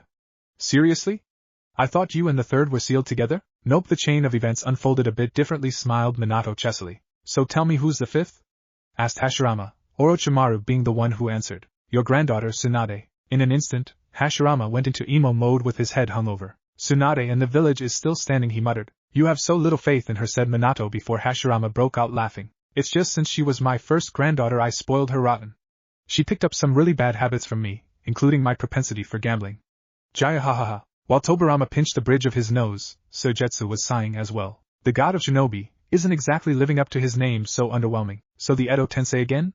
My jutsu seems easier to replicate now, said Tobirama as he flexed his hand. It's a rather straightforward jutsu, and one you should have kept in the deep recesses in your mind, said Orochimaru, Tobirama glaring at him confusedly. Not only your jutsus but the political climate you helped foster had a real negative impact on the future generations. It even trickled down to our time. Don't tell me, you want to wage war on Konoha again? Growled Tobirama, Hiruzen glaring at Orochimaru. I sacrificed myself to cripple your ability to use jutsus. How is this possible? And now you've revived me, your mentor. With the Edo Tensei, are you planning on using us against Konoha? Hashirama facepalmed inside. Geez, no matter the time the world is in constant turmoil, he was right about it being an immoral jutsu. Remember, Tobirama, that one time I lectured you on, began Hashirama before Tobirama cut him off. Silence, brother, I haven't finished my discussion with the brat yet. Yeah, but, silence, ordered Tobirama, Hashirama diving back into emo mode. The god of shinobi is so revered by his peers, thought Suigetsu before Orochimaru spoke again. Relax, the destruction of Konoha is not my goal, nor will it ever be now. If you'll notice, I haven't taken the liberty of eliminating your personalities. Thanks to unforeseen circumstances, I've revived everybody so he can do some inquiring, said Orochimaru as he motioned to Sasuke. I am Sasuke Uchiha. There are a few things I have to know. Sasuke? Sputtered Hiruzen in shock while Tobirama smirked. Hen Uchiha, it's just like one to keep such company. Tobirama, how many times must I tell you to not spit out such political bigotry? Shouted Hashirama, Tobirama looking at him, still as compassionate as ever. I'm not the person of interest here. 3rd, why did you give Itachi those orders? Asked Sasuke, Hiruzen setting his gaze with Sasuke's. So you were finally told the truth. I killed Itachi and got my revenge for the rest of the Uchiha clan. Afterwards, Tobi and Danzo revealed the truth to me. That's when I decided Konoha must pay. However, I need to hear it from you directly. Tell me everything about Itachi, said Sasuke, Hiruzen staying silent for a few seconds as he considered his words. We ordered him to kill his clan, then branded him a traitor. We had him infiltrate Akatsuki and act as our lone spy. While his peers ignored them, Itachi, at a very young age, was very sensitive to the legacy and ancestry of his predecessors. His astuteness about the village's origins and the shinobi that bore from it was probably the reason why. He never really had strong familial ties to his clan. He was always able to see the bigger picture, and what he saw made him very restless. At the age of 7, his wisdom was already on par with that of a Hokage's. So we placed an unfathomable burden onto his young shoulders and he welcomed it with open arms and treated it like a personal mission, said Hiruzen, pausing a moment to catch his breath. So he slaughtered his entire clan to prevent the coup and in doing so stopped an even greater bloodshed that would have ensued. He agreed to join Akatsuki as our spy, all for the sake of the village, with the lone condition that I shield his youngest brother from harm. Finished Hiruzen, Sasuke's lip quivering as he lowered his head. So it was all true, he said as he gathered himself. Such is the fate of the damned Uchiha clan, they were all annihilated, to be expected for planning a coup. I knew they'd rebel eventually. Madara's will was secretly shared by quite a few. Growled Tobirama, Sasuke glaring at him. You unwittingly fanned those flames. Second, by forming the Konoha military police force. Those who keep the peace are viewed with vitriol. Furthermore, absolute power corrupts absolutely. You even built their headquarters in a location that once served as a prison. Under the guise of maintaining the peace, you knowingly chased them to the outskirts of the village. You made conditions very favorable for Madara to gain sympathizers, said Orochimaru, Hashirama quick to turn on his brother. Tobirama, how many times did I tell you to stop persecuting the Uchihas? I simply gave them a duty they could excel at. Besides, you can't blame me for skewing things the way I did after what Madara pulled. You know better than anyone else, the Uchihas are a cursed clan, said Tobirama, Sasuke's glare turning into a scowl. You seemed fixated on Madara. Does he frighten you so? Mused Orochimaru, Tobirama eyeing him. Little one, you know nothing of Madara. Second Hokage, answer me this then. Just what are the Uchiha? What are they to you? Demanded Sasuke, Tobirama bending over as he hummed in thought. The Uchiha clan and my clan, the Senju, have been at each other's throats for as long as I can remember. Simply put, we're mortal enemies. I'm well aware of this. But why do you call them a cursed clan? Asked Sasuke, Tobirama thinking again. Public perception is that the Senju valued friendship and love over jutsu, whilst the Uchiha place absolute value on jutsu above all else, but in actuality this is false, said Tobirama as he set his gaze with Sasuke, Orochimaru raising his eyebrows. The Uchiha are the ones that valued love and friendship above all else, so much that they deemed it necessary to seal them away. What are you talking about? When an Uchiha comes to experience these feelings, it's as if a torrent is unleashed within them, and it awakens something even greater than what the Senju know. What's your beef, man? Can't you just get along since both clans are filled with that lovey-dovey crap? Asked Suigetsu, Tobirama crossing his arms and sighing. But therein lies the problem. Their feelings are in fact too powerful, and if left unchecked, an Uchiha that experiences and knows these intense feelings, and loses them, those feelings transform into an indomitable hatred that consumes them. I've seen it happen many times, and without fail, a symptom always follows. A symptom? Asked Sasuke, Tobirama nodding. The anguish and despair that proceeds from experiencing such loss causes the brain to release a special kind of chakra that affects their optic nerves. The eye that reflects their feelings, the mirror will eye the Sharingan, said Tobirama, Sasuke's eyes widening at the revelation. The Sharingan mirrors those feelings of despair and anguish and gives the user a considerable boost in power. The Uchiha are very impressionable. All who come to experience these emotions invariably become consumed by depraved path. The further down that path they fall, the more powerful their eyes become, and the harder it is to reason with them, as in Madara's case, said Tobirama, Hashirama adding to the conversation. Madara's younger brother meant the world to him, probably more than how your brother felt towards you. I tried to channel that power of the Uchiha that could benefit the village, but it seems they used that very power to destroy themselves, and for the sake of the village no less. At least in the end their power served for the greater good. Tobirama, can you at least try to be a bit respectful? We're in the presence of a pure Uchiha child, yelled Hashirama, Tobirama shrugging. All I've ever cared about is the greater good of the village. You know this well, brother. I don't care what tone he uses, I am neither pure nor a child, said Sasuke, his eyes morphing into his eternal Mangekyo Sharingan. That shape, a eternal Mangekyo Sharingan? Thought Tobirama before Sasuke spoke to Hashirama. First Hokage, what is the legacy of this village? And what purpose do the shinobi fill? Asked Sasuke, Hashirama sucking in a breath of air at the daunting question. He held his chin in his hand and closed his eyes, pondering the question. The legacy of the village and purpose of shinobi, he said slowly. Itachi willingly allowed himself to be exploited by the village, gave his final breath for its sake, never wearing his loyalty to Konoha, slaughtering his brethren, sacrificing himself. Just what is the legacy of this village? The forefathers, what were their motivations? I need to hear these things from you, then I'll act accordingly, said Sasuke as he held out one hand. Either crush Konoha or perhaps, crush Konoha? This little shit inherited the Uchiha's malevolence. You dare make threats in front of me, boy? Snarled Tobirama as his fingers tightened around his arm. Second, said Hiruzen as he and Minato stepped back a little. Tobirama, said Hashirama, a huge spike of his chakra causing cracks to spread around the room. Relax your fingers now, said Hashirama, Tobirama glaring at him as his fingers relaxed. Easy, brother, no need to spike your chakra to those levels, said Tobirama, with Hashirama quickly bursting out laughing. Jaya ha ha ha. Sorry about that. Holy crap, breathed Minato while Hiruzen let out a sigh of relief. Hashirama, don't scare me like that, he thought. TCH, said Tobirama as he turned his head away. Sasuke, your brother was truly amazing, puts a shinobi like me to shame actually. So the legacy of the village, it's a long tale, said Hashirama while he took a seat on floor and crossed his legs. Where should I start? And holy shit, what a long chapter, few. Alright, leave a like and a review, send in your character submissions and I will be back. Chapter 6 Akuma. Hashirama began at the beginning, talking about the long and bloody history of the Uchiha and Senju clans, how they had come to hate each other, and with the day he and Madara first met. He talked of how they met with each other always at a river to skip stones, unbeknownst to their clans and respective fathers. They talked of the future, inspired to test their capabilities with each other, training as well. They had become friends. They both envisioned a place where it would be peaceful and have no wars. Eventually the idea will come to prosper through the village they build, Konohagakure.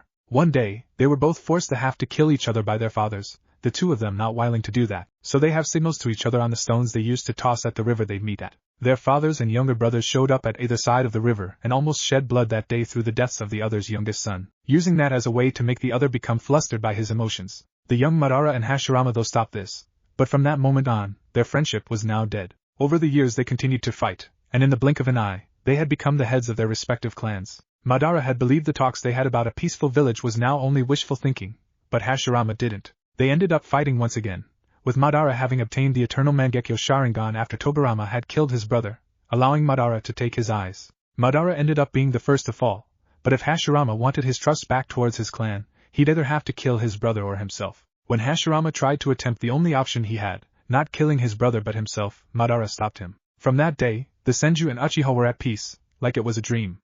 Only this time, that dream came into fruition, with Konohagakure being built and named by Madara himself. They slowly rekindled their friendship, but it all ended one night with Madara leaving the village to walk another path, one of hate. They fought once again for the last time in the place now known as the Valley of the End, Madara having the Kyuubi and his Susanoo on his side. They fought to the death, with Hashirama, realizing that he had to make painful sacrifices if he wanted to keep the peace he and Madara had envisioned in their youth, struck down Madara. That day I slew a dear friend for the sake of my village. For the sake of my village, the village Madara and I had spent countless hours discussing was a place that could bring clans closer together, an indispensable pillar in turning that what had been total anarchy into a semblance of order. A place where children no longer had to spill blood, a place with no more petty disagreements, a place governed by peace.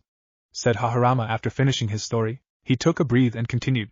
That's not to say there was no merit in Madara's final words. After all, I can't think of a better word to describe the burden your brother Itachi had to bear alone. You can go so far as to say Madara was a prophet. Perhaps he knew that outcome was inevitable. Said Hashirama as he lowered his head, his eyes softening under Sasuke's gaze. Regardless, I am the one who allowed and fostered the conditions that led to things unfolding the way they did. I truly believe my actions were for the greater good of the village because I realize that we shinobi are beings that must make impossible choices in order to achieve our dreams. And depending on the nature of the dream you chase after, you have no choice but to change to accommodate those dreams, just like how Madara and I had to. Finish Hashirama, before raising his head up to look at Sasuke. Shinobi are beings that must make impossible choices in order to achieve their dreams, repeated Sasuke while thinking about the meaning of those words. Building the village the ground up was my dream. Madara had a different dream, and chose to follow that. Said Hashirama, making a point to his statement. My brother inherited your will and conviction, Hashirama, though he never had the luxury of hearing it from you. The burden he carried is something no one, not even you, can understand. Yet he did it so proudly, and happily gave his life for the sake of Konoha, said Sasuke as he smiled a little. It's kind of like the punchline to a twisted joke. If you asked me, the shinobi who shared your point of view the most happened to be an Uchiha. Your brother was not alone. Men like Kagami Uchiha, who was a member of my team, shares many of those ideals. Spoke up Tobirama, Sasuke glancing at him. Second, I thought you despised the Uchiha? Hardly, I simply kept an eye on any clan that threatens the peaceful existence of our village. It just so happened the Uchiha always had a way of attracting my attention. I remember that name. Kagami was the father to Shursui Uchiha, Itachi's closest friend and another who shared Hashirama's ideals. Pointed out Hiruzen, but their loyalty and commitment were second to none. Your brother, Kagami, Shursui and many others made the choice to forsake their clan, said Tobirama, a slight smile appearing on his face. Your brother was indeed a very great man and an honorable one as well. I'd be proud to have someone like that in my family. Sasuke smiled a little at Tobirama's words before Hiruzen spoke up. I was another that inherited the will of fire from the first. In hindsight, however, I was the most compassionate, often at times to consider it. One could say I didn't see the second's legacy through properly. For example, I accommodated Danzo's machinations by giving him free reign over the seedier side of the village, said Hiruzen regretfully. My legacy as Hokage seems to be one misstep after another, things unfolding the way they shouldn't have. That burden lies on my shoulders alone. Nonsense. What you did, your motives only had the best interests of the village in mind, said Minato, Sasuke shifting his gaze to him. When the Kyuubi attacked the village, it cost me my life. My reign as Hokage was woefully short. I have no doubt I fell short of the lofty expectations you set for me. Who knows, maybe if I had survived I might have handled the Uchiha coup differently. Finished Minato, Sasuke lowering his gaze and closing his eyes. Have you come to a decision, Sasuke? Asked Orochimaru. Crush Konoha or? Sasuke thought long and hard about this decision, his brain going at 100 miles per hour. He remembered the final words from Itachi before he succumbed to his illness and died. I always lied to you, telling you to forgive me. I used these hands to keep you at a distance, did not want you to get involved. But now I think maybe you could have changed father and mother, perhaps even the entire clan. If I had only stood in front of you, looked you in the eye from the very beginning, and talked to you, not down at you, and been open about everything, but I failed. And talking to you like this isn't going to tonic the permanent damage that's already been done to you. That's why I just wanted to show you the truth. Even if it was only just a little, you never have to forgive me, and no matter what you decide to do from here on out, I will always love you. Sasuke touched his forehead with 2 fingers in the spot Itachi's bloody fingers had touched him. Seems there won't be a next time. Goodbye, Sasuke. The memory ended, and Sasuke smiled at Itachi's words, lowering his hand back to his side. I'm done hiding in the shadows, I'm returning to the village. I won't let Itachi's will die, he said, Hashirama smiling as he stood up to stand alongside his companions again. I recall you saying you will follow Sasuke no matter what choice he'll make? Asked Hiruzen, Orochimaru chuckling. I'll stay with Sasuke until he finds a Konoha shinobi, then I'll depart to my village Otogekure to govern it properly. I will always be Sasuke's shield, so I guess I'll stay with him, said Yugo, Suigetsu sighing. I'm just going to go somewhere far away from you people, he muttered. And I know exactly where to find one, said Sasuke as he turned to walk out of the room. I'll properly return your souls to the afterlife after I return to Otogekure.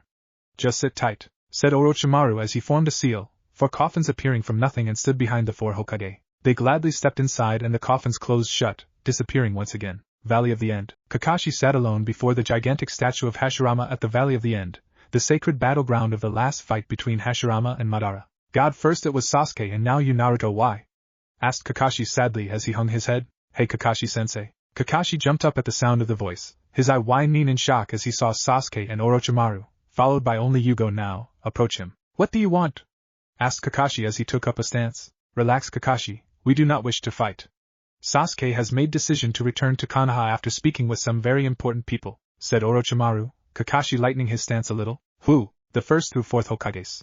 I retrieved their souls from the Shinigami. Kakashi's face mask moved, showing that his mouth had opened a little in more shock. Minato-sensei, he thought before he regained his calm composure. You do realize you must face judgment by Konoha for your actions, correct? I do, and I take full responsibility for them, said Sasuke. Well then, I guess you can follow me then. Not so fast, Kakashi, spoke a new voice, a deeper, darker sense to it. They all looked up and paled to see the very man who defeated Obito himself, the leader of Akatsuki, Akuma, sitting atop Madara's head. He glared down at them, his mask eerie to Sasuke. What do you want? Asked Kakashi, Akuma laughing as he leaped down from his perch and landed softly a couple of yards away from them. I do not wish to cause harm, I only want to talk, said Akuma while raising his hands, Kakashi relaxing. So you're Akuma, growled Sasuke, Akuma glaring at him now. A pleasure to meet you, said Orochimaru with a curt little bow to the leader. Sasuke Uchiha, the last Uchiha left alive after I killed Obito. Just what exactly are you planning? Asked Sasuke, Akuma shrugging. Recruit and just stay in the shadows. We're not interested in a war at the moment. All I'm concerned with is bringing peace to the world, said Akuma, Kakashi narrowing his eyes as he felt a familiar chakra inside the man. I recognize that chakra as well. Who is this man? Thought Kakashi. Peace? I doubt that considering the Akatsuki's reputation, countered Sasuke. You don't know who I am and what my motives are. All I want is peace. But to get there we must all feel pain, said Akuma, Kakashi's eyes widening as he finally registered the chakra. Pain, is that you? I thought you died, asked Kakashi, Akuma smirking under his mask as he glanced at Kakashi. What makes you say that? Your chakra matches the man that destroyed the village, he said, Sasuke narrowing his eyes at Akuma. That maybe this is a given as well, he said as he showed them the ring Pain had worn, the 0 ring. If you are him, then I must ask you to come with me, said Kakashi as he reached for a kunai. Sasuke beat him to the punch by quickly drawing his sword, sending Chidori lighting through its blade and swung at Akuma. Akuma leaped away from the swipe and glared at Sasuke. I only wanted to talk, he said, trying to reason with the Uchiha. Chidori Samban, yelled Sasuke as he drew his hand horizontally in a wide arc, sending multiple small, sharp pure lightning Samban at Akuma. Akuma flew away from the attack, the Samban peppering the ground where he once stood. Suddenly Sasuke appeared right beside him and after forming half of his Susanoo's rib cage and the right arm, he smashes its fist into Akuma body, sending him flying into the waterfall and the wall behind it, sending a plume of water splashing outward into the grass before the small lake. Akuma's body fell into the water and sunk to the bottom. I've tried talking to them, I've tried reasoning with them, snarled Akuma as deep voice spoke to him. Show them not to mess with us. Sasuke's eyes widened as steam started to float off the surface of the water, bubbling a forming too as it began to boil. Suddenly a clawed hand burst about the boiling water and grapes the soft grass, pulling up the rest of Akuma's body. When he stood up he lifted his head, showing part of his mask had been broken off, revealing half of a headband and one glaring, angry red eye. You have done this to me for the last time, now you're all gonna die, snarled Akuma as demonic chakra secreted from his body, reforming his mask and starting to cover him. The ground started to rumble and quacks as Akuma's chakra spiked. Holy shit! Gasped Sasuke as a wave of chakra hit then and sent them flying back, the same thing happening to Orochimaru and Yugo. This is the Kubi's chakra!" shouted Kakashi through high gale force winds circulating around Ekuma, half his body already covered in the demonic chakra. Kubi? How? The only people known today that possessed the Kubi's chakra were the Gold and Silver brothers from Kumo, and no, stuttered Kakashi as Akuma's mask morphed into the chakra and was absorbed into the Akin, a evil fanged grin and 3 savage-looking whisker marks staring back at him. "Hey there, Kakashi-sensei, long time no see?" said Naruto, Sasuke experiencing the same shock as Kakashi. "Naruto? You killed Obito?" he shouted, Naruto sneering. "Of course I did, roped his arm off and split in him half with my perfected Rasengan," he said back, Kakashi shaking his head in disbelief. "Why? Why did you leave the village?" yelled Kakashi, Naruto smirking as the demonic chakra covered 3/4 of his body. "After the night pain attacked the village, and what Danzo tried to pull, and with remembering all the damn shit the villagers out men through, I wanted to get the fuck out of that hellhole of a village. I was going to spare the ones that I cared about in the village, like you, Sakura and the others, and Sasuke as well, but when this happened, even after when I tried to reason with you, it destroyed any chance of that happening," he snarled as he got down onto the ground on all fours and growled. "Kaijutan Besakai no Kimona no Akuma Ascension!" he yelled, another explosion of chakra radiating out from his body, sending another blast of wind roaring past Kakashi, Sasuke, Yugo, and Orochimaru. "Suck power," uttered Yugo in awe as Naruto emerged in his 4-tailed version 2 form, snarling at Sasuke. 6 tails! He growled in a deep voice, tinged with evil. 2 tails sprouted from his 4 tails and chakra bones started to form and attach to his body. Once the skull and jaw bones surrounded his head, he got down until he was about 3 inches away from the ground and narrowed his eyes. "Kyuubi! What have you done to Naruto?" demanded Sasuke as he got up, his Sharingans, too lazy to write Eternal Mangekyo Sharingan. "Oh wait, I just did, damn it!" Blazing in the night, Naruto turned his head a little to the right, a orb of white energy appearing in each eye hole of the skull with a single red eye in each. "Me? I haven't done a thing," said Kurama, Sasuke snarling in anger. "I haven't taken him over if that is what you're wondering," said Kurama. "He's doing this completely on his own. You see, Naruto and I have fused our chakra together into one. He has ascended beyond you mortals, he is becoming just like us." "You mean he's becoming a Bijuu?" stuttered Kakashi in horrified astonishment, while Sasuke's incomplete Susanoo formed around him. "Now we shall show you the power of a demon!"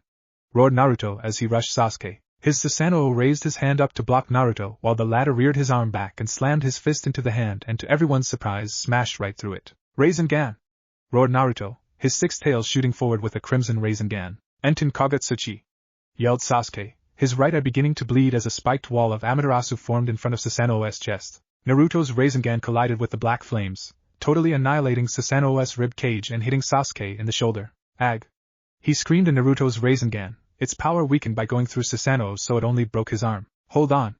yelled Kakashi as he formed his signature Chidori and rushed Naruto. He swung his hand at his former student, but when he got close to his neck, he froze up. For the first time in his life, Kakashi hesitated when about to kill. A hand formed from the demonic chakra and smashed into Kakashi's stomach, sending him flying back. "Damn it!"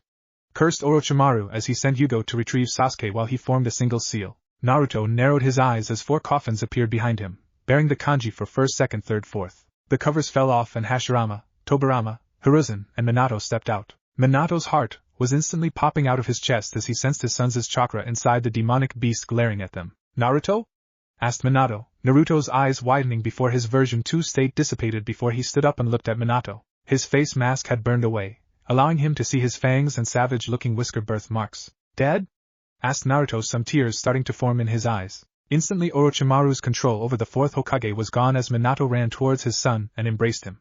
Hiruzen smiled as he saw father as son, reunited at last. "You don't know how long I've waited to do this," said Naruto, Minato wiping the tears away from his eyes. Suddenly his body began to disintegrate into dust and ash, his feelings for Naruto having freed his soul from the Edo Tensei. "Naruto, tell me one thing before I go. Why did you join the Akatsuki?" asked Minato, Naruto looking up to his father. "After you met me during my battle with Pain, I found him and discovered his name was Nagato Uzumaki. We talked and from him I took on his wish to bring peace to the world. If I didn't, I would be disgracing his wish and Jiraiya-sensei's will, since Nagato was Jiraiya's pupil once as well," said Naruto, Minato smiling as his color disappeared. "Well then, I guess it's not my right to get in your way. No matter what you do, Naruto, I'll love you, Naruto. Your mother Kushina would be too." "Thanks, Dad," smiled Naruto as he hugged his father one more time before he stood back, allowing Minato's body to crumble into a pile of ash, a Zetsu clone lying in the pile. Naruto looked up at the other Hokage and saw them prepare to fight. "I shall take my leave, but not without a parting gift," said Naruto before he sucked in air. "Kaijutan Jigaku no Ian no Hano," he said as he threw his head forward, a huge wave of fire rushing towards them. Amaterasu! Yelled Sasuke, a huge ball of black fire erupting across the red fire, and to Sasuke's surprise yet again, the black flames of Amaterasu were being decimated by the fire, but did serve to stop it from reaching them. By then Naruto had already escaped the area, becoming a Biju, having the power to break through Susanoo itself and a jutsu that can eat away the flames of Amaterasu itself. Just what have you become, Naruto? Chapter 7 Reflections of the Copy Ninja. Naruto reappeared from a column of fire back in his study, Konan and Akiyuri spinning around to see him collapse to the floor. Holy shit, what happened? Gasped Konan as she and Akiyuri ran over to help Naruto up. A blob of his demonic chakra bubbled out from his stomach and formed into a separate body comprised of it, looking very similar to his version 2 state, only with 9 tails and a fox-like head structure. Naruto used our combined version 2 state before we could master it, and spent all of his chakra, said Kurama through the body as it helped the two women hold up Naruto's body and walk him towards the pod room. He was dripping with sweat and his chest was heaving in and out, exhausted beyond belief. What did you two do, fight? Asked Akiyuri with a grunt. Yeah, we did. With who? Asked Konan with a slightly annoyed glare at the Biju. Sasuke Uchiha and Kakashi Hatake, Naruto's former sensei and teammate. When we were fighting them though, Naruto completely snapped and announced he was going to destroy all of Konoha. He holds no feelings for anyone in the village now, said Kurama as they turned and walked Naruto to one of the pods. Great, now what are we going to do?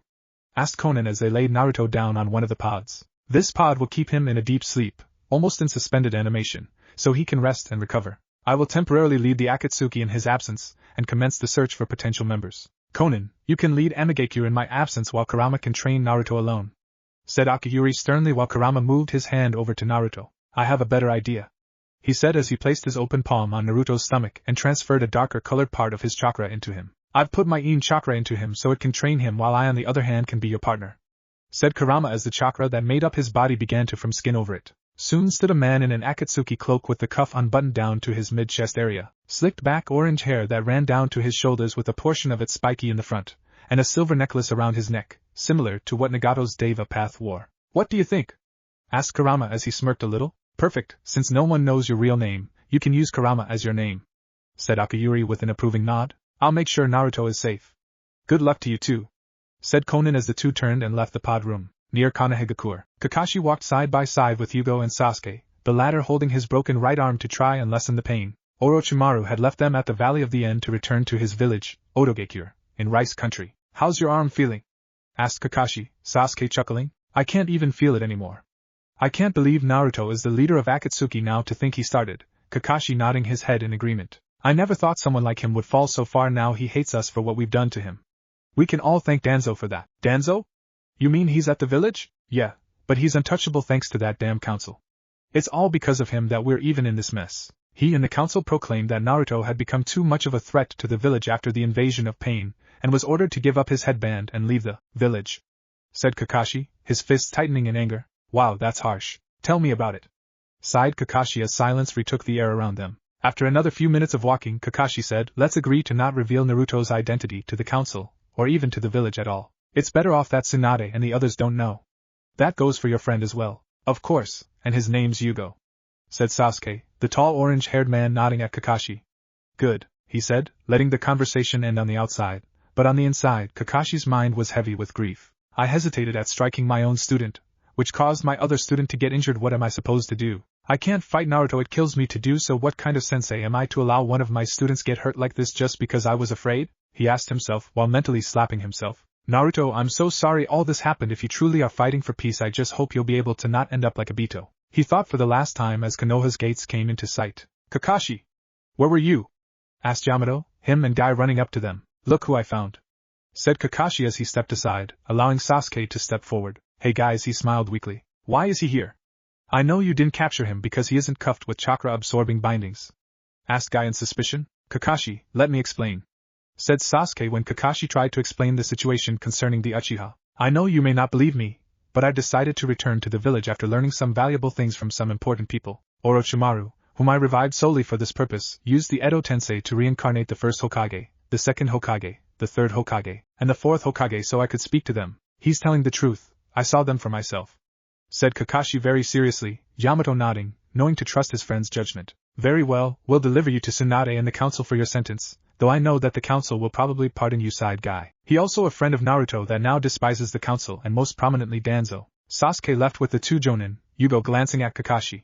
You can take a walk around the village if you want or go with them, he said, Yugo nodding as he turned on his heel and slowly walked away, leaving Kakashi alone. The ninja sighed before walking slowly towards where his house was, wanting to be alone after today's events. It turns out that guy was right, Danzo and the council immediately pardoning Sasuke of every charge put against him. As they left, Tsunade looked at the awkwardly fidgeting Sasuke before her. You are very lucky, Sasuke, but it pains me to tell you that Naruto isn't here, said Tsunade, finally breaking the ice. Good, she doesn't know, thought Sasuke before calming down and responding, he isn't? Where is he? Danzo and that damn council banished him from the village without my consent, growled Tsunade as she massaged her temples. Asterisk damn you Danzo, he thought as he fiddled his thumbs. That council always pisses me off, thinking they're all high and mighty, he growled, true to every word. Exactly. Which is why I have a remedy, said Tsunade as she pulled out a sake bottle from her secret stash and popped the cork. Sasuke sniggered as Tsunade downed half the bottle in a few seconds. She shivered a little then sighed as she set the bottle down and made the shoe motion with her hand. You're free to go. Just don't go getting all revengeful again, said Tsunade, Sasuke nodding before getting up from the chair and exiting the office. Meanwhile Kakashi had just entered his house and had immediately taken off his flak jacket and dropped it to the ground. He plopped down onto his couch and sighed deeply while pinching the bridge of his nose. He took off his headband and looked at it with both his eyes, his normal eye and his revered Sharingan eye, given to him by Obito when he was young. He threw it away against the wall and held his head in his hands, a soft clang echoing in the living room as the metal faceplate of the headband collided with the wall. He got up from the couch and walked over to his desk, cluttered with Ika books and shurikens stuck in the wood. His face turned into a scowl as he drew his hand across the desk, knocking all the books off in a waterfall of pages. He started to turn away but then double-taked as he looked back at one of the pictures sitting on his desk. He walked back and picked up the first one he saw, smiling a little at the sight of him and his old teammates, him on the right, a smiling Rin in the middle, a frowning Obito on the left, and a smiling Minato at the top with both his hands on Kakashi's and Obito's shoulders. He set it down and picked up the second, this time it being Team 7's photograph with him, Sakura, Naruto and Sasuke. He laughed a little at the younger Naruto scowling at Sasuke in the picture, as he remembered how those two were constantly trying to get better than the other. Then his smile faded as that young, spontaneous, obnoxious young man turned into the dark and evil man he witnessed today.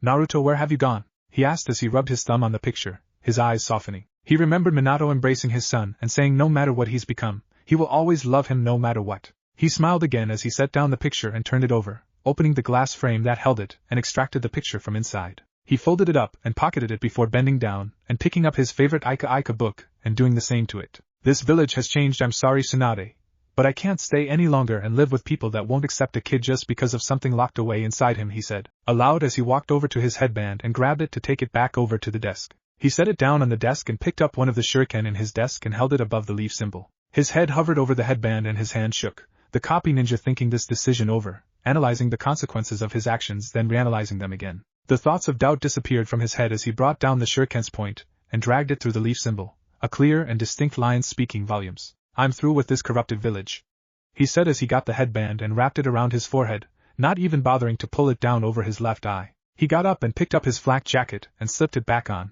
zipping it up and adjusting it a little before approaching the door. He opened it and took one last look into his home before shutting the door for good and leaping away. Naruto's psyche. Everything hurts, moaned Naruto as he got up off the floor of the hallway, some snickering coming from behind him. Ah, be quiet, Kurama, growled Naruto as he stretched his arm and looked back. He raised his eyebrow as he saw that Kurama had a darker shade of his orange fur and darker red eyes looking down onto him. I'm Kurama's yin half, and as of right now, training will start. While my yang half is with Akiyuri in recruiting members, in the next year I'll be teaching you even more about the demonic release and how to properly control your version 2, stayed after 6 tails, said In Kurama, Naruto nodding as he listened intently. First off, let's go over the stuff you already know and have perfected, said In Kurama as the hallway dissipated into a white empty space filled with nothing. What is this place?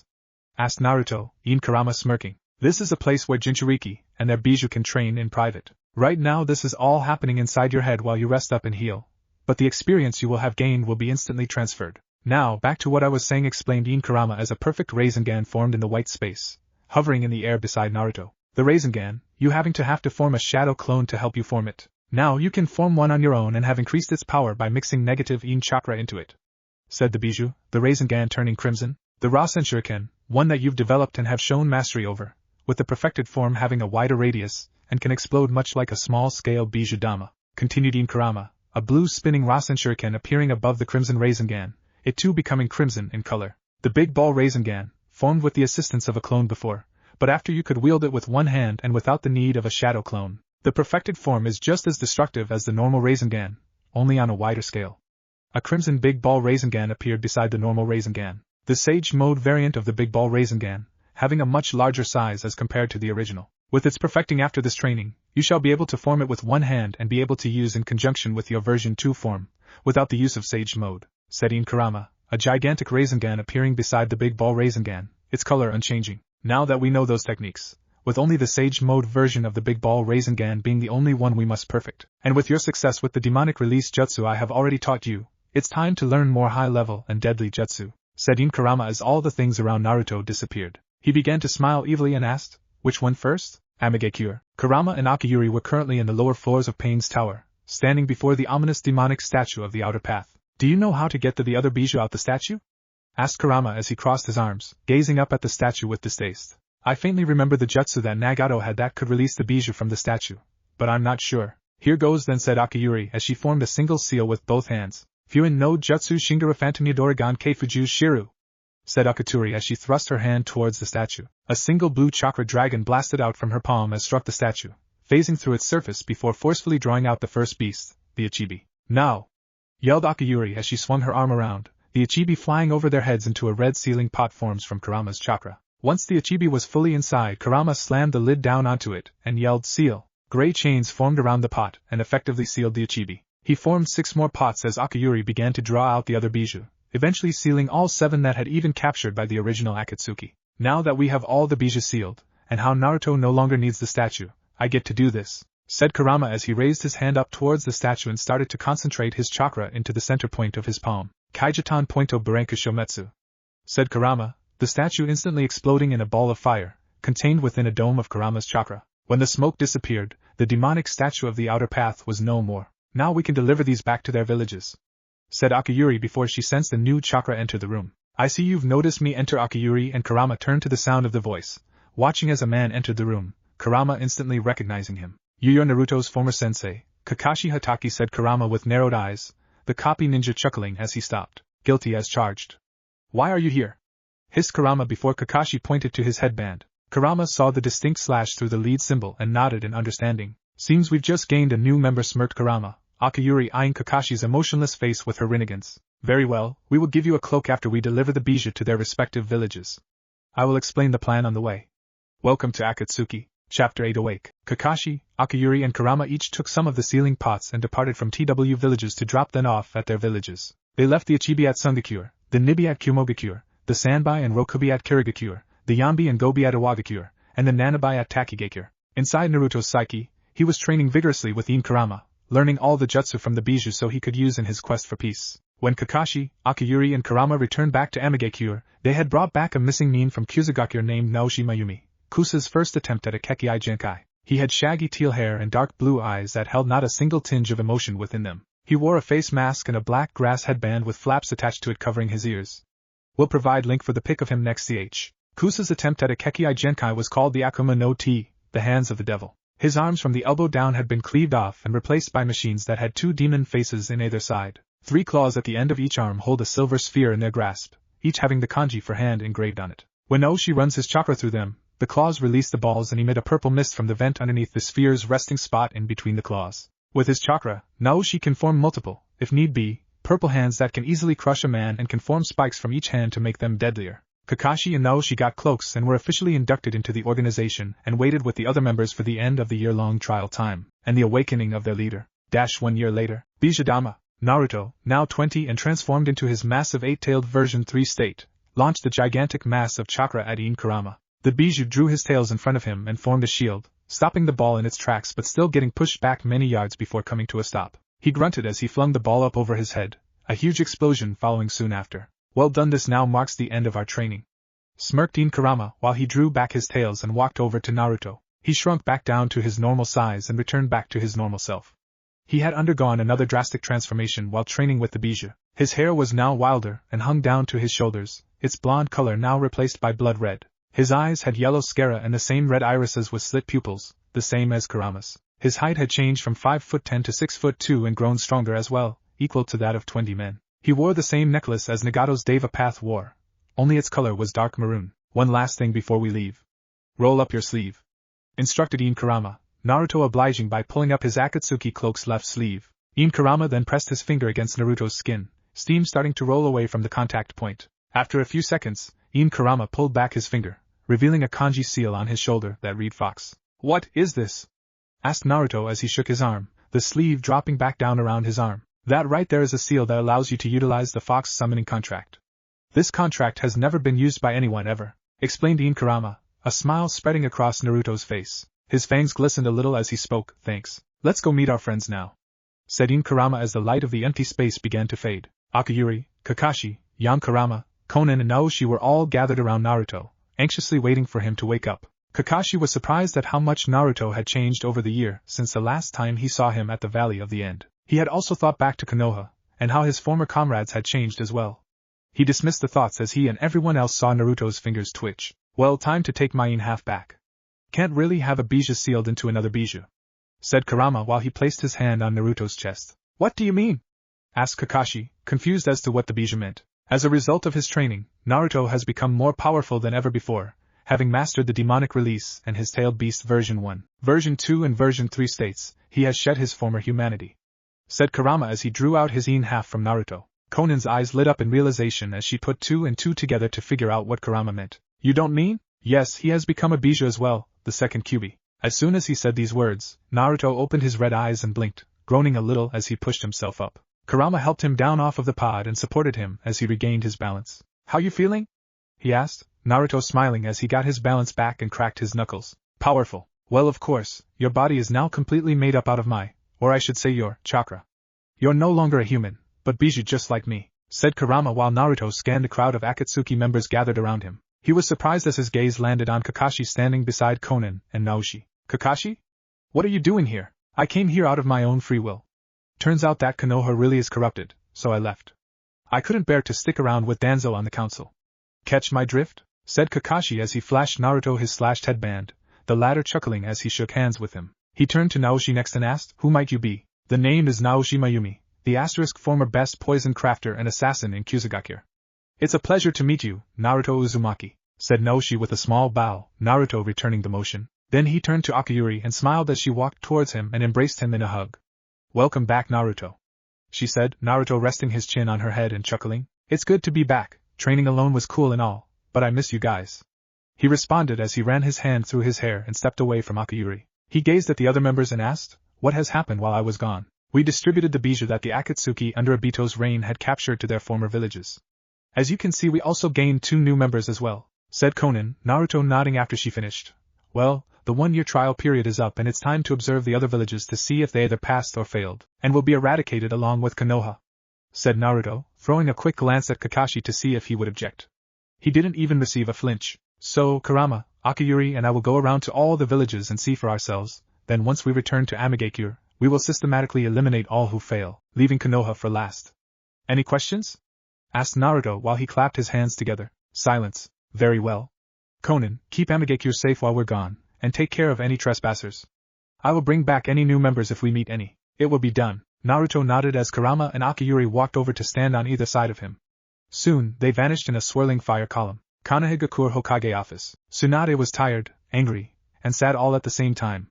It had been 1 year since Kakashi had gone missing and Sasuke's return to the village. Danzo and the council had made a big publicity statement about the return of the last Uchiha, with the villagers absolutely soaking it all up. He really did piss her off. Someone knocked on her door, and she looked up from behind her arms and droned, "Come in." The door opened and Yamato walked in, a look of concern on his face. "Tsunade, you done? Tea looks so good. Shikaku and the others are getting worried about you," he said as he took a seat before Tsunade, the latter sighing before leaning back in her chair. "It's nothing, Yamato, I'm just thinking." "It's about Kakashi, isn't it?" Tsunade sighed again and nodded slowly. "It's not just him, I'm thinking about Naruto as well. He did so much for the village, and they still rejected him. I miss him so much," said Tsunade before she opened one of her desk drawer and pulled out a light red diary, the Uzumaki clan symbol engraved in gold on its surface. "What's that?" asked Yamato, intrigued by the small book. "It's a diary that used to belong to Naruto's mother, Kushina Uzumaki?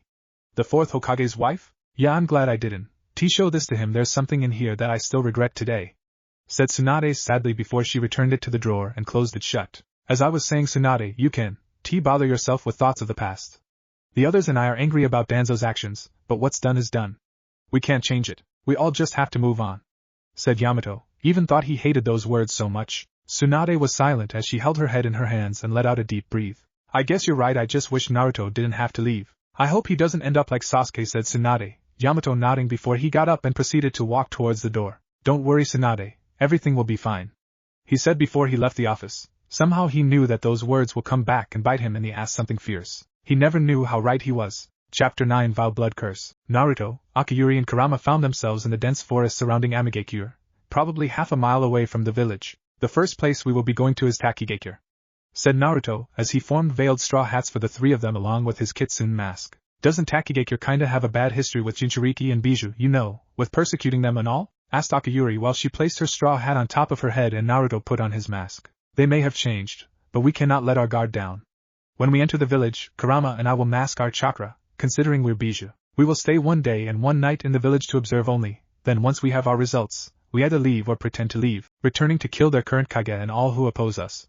We will spread a rumor that a mercenary, a Yokage, has taken control of the village, explained Kurama while he put on his. Let's go, said Naruto, the three of them heading out with him in the lead. Coincidentally they had left at the earliest light of dawn and by midday, had arrived just a few miles out from Takigakure. Suddenly Kurama stopped and sniffed the air, his eyes narrowed. I smell smoke, he said, Naruto and Akiyuri soon smelling the heavy and intoxicating feeling in their nostrils as well. Let's get a better look. Naruto leaped into the trees, Akiyuri and Kurama hot on his heels as they climbed towards the tree tops of the dense forest. Naruto was the first to surface from the entanglement of branches and leaves, along with being the first to see the shocking sight unfolding before him. Takigakure had multiple large smoke columns rising into the air. Fires could be seen ablaze among the buildings of the village, and the giant tree it was centered around untouched, at least for the moment. Whoa, said Akiyuri as she emerged from the leaves, followed by Kurama. Takigakure appears to be under attack.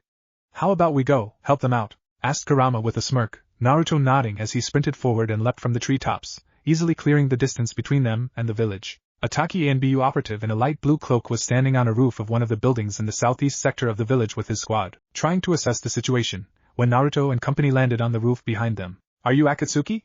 Asked the ANBU after turning around, Naruto gazing up at him with narrowed eyes. Is that a problem? He asked, the ANBU shaking his head. Not at all, actually, your help would be much appreciated at the moment. What's the situation? Asked Akiyuri. Our new Jinchuriki is rampaging through the village. All our attempts to stop him have been brutally eradicated. Why is that? Asked Kurama, suspicious of the reason behind it. His emotions are unstable sometimes, and even the slightest bit of sarcasm to him can put him on a rampage. This is the 3rd time this year, explained the ANBU as Naruto started to walk up the slanted roof to where he stood. Where is he? He asked, the ANBU pointing with his finger to a ghastly sight that made even Naruto's stomach turn. Over there, in that hell of a mess, said the ANBU, his finger directing Naruto's gaze to the north part of the village where the water around it was blood red and where the most fires and devastation was concentrated.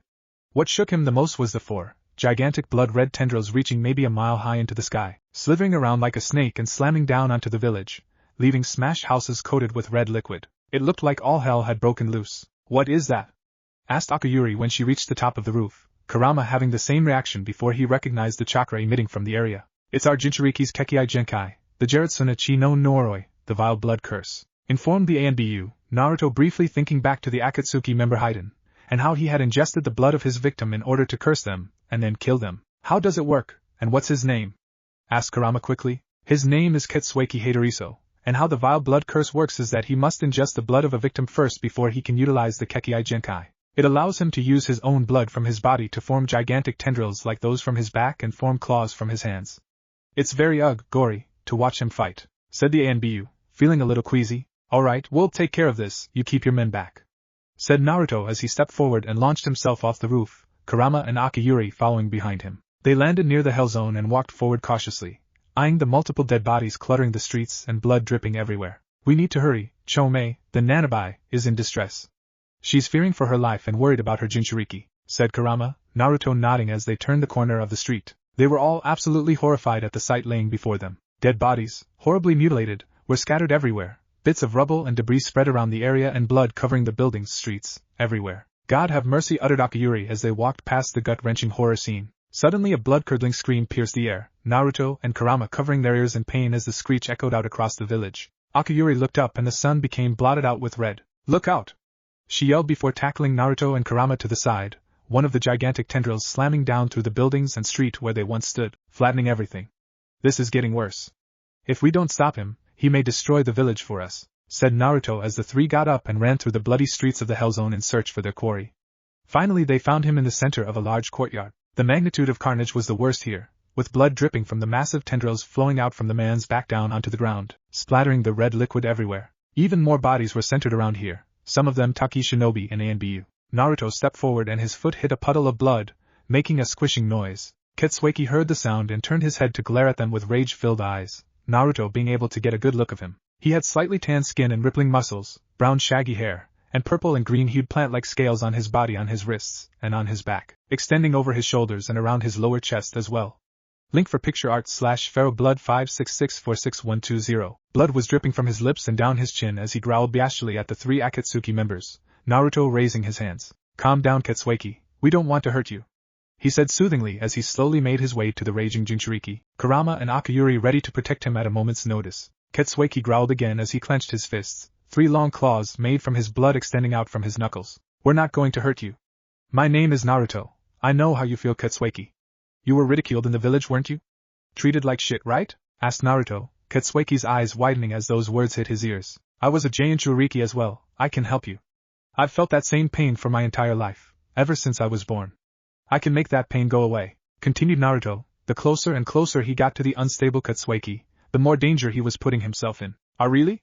Asked the man in a broken voice. Yes, just let us help you, said Naruto, now only a couple of feet away from Ketsueki. How do I know I can trust you?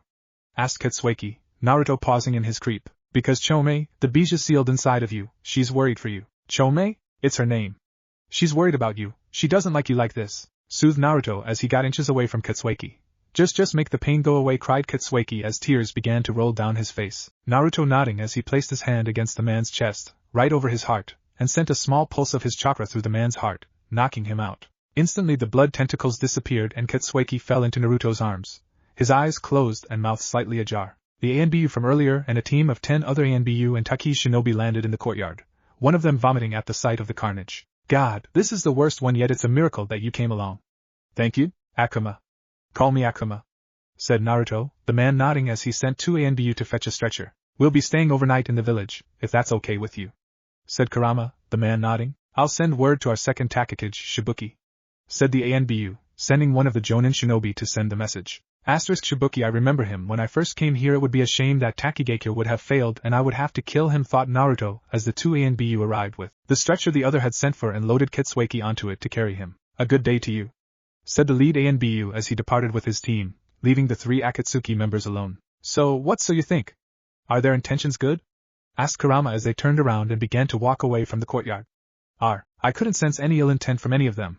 Takigakyo may have changed for the better, said Naruto before they leaped onto the rooftops. Night. They had been checked into a hotel in one of the better parts of the village after Ketsueki's rampage. Naruto looked up at the darkening sky and performed a few hand signs before raising his hand towards the sky. Yukojaizi no Jutsu, said Naruto, a clap of thunder echoing out from the clouds as a soft drizzle started to pepper the village. Slowly, he began to feel all of the chakra signatures in the village, thanks to the small amounts of chakra he fused with the raindrops. Suddenly he cringed at the spike of ill intent he felt in the center of the village, Naruto looking around until he found the source of it, the tree. He raced down the steps to their room and burst off the door, startling Kurama and Akayuri. Something's happening at that big tree in the center of the village.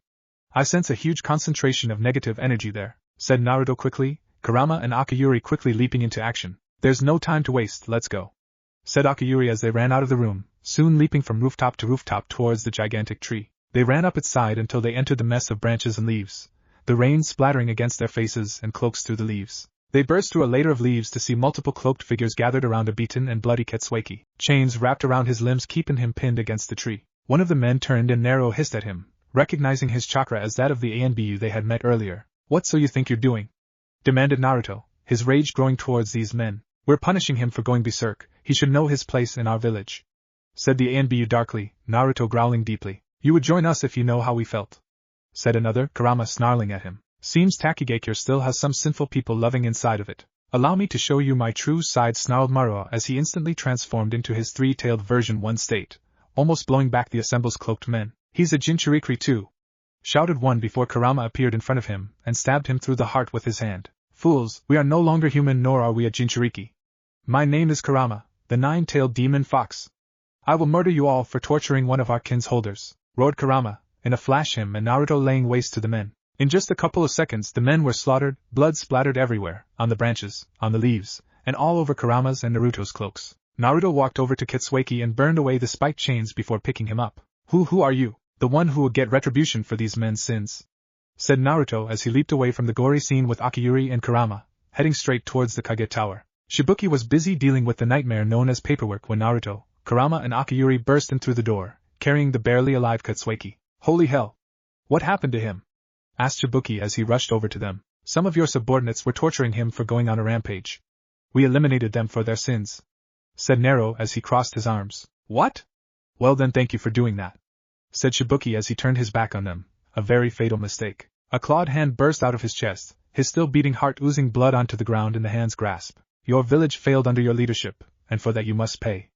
I shall be taking over for you while you're away on a permanent vacation, said Naruto as he drew back his arm, letting Shibuki fall to the ground, a puddle of blood accumulating around his body. Lightning flashes outside and Akiyuri, for the first time, saw true rage in Naruto's blazing crimson eyes, making her shrink back in fear. His rage even unsettled Kurama, the Bijou praying for Konoha that they better be blessed with a quick annihilation from Naruto, and not a slow one, because Naruto would make them feel every single last ounce of pain ever imagined by man before you died. Naruto kneeled beside the barely breathing Kitsueki and placed his palm on his chest, sending an influx of his chakra through his system, and healing him. Kitsueki coughed and looked up at Naruto with tired eyes and said, "Thank you." "Of course," said Nero with a small smile, Kitsueki returning the gesture before falling into a deep sleep. "So I guess he's going with us?"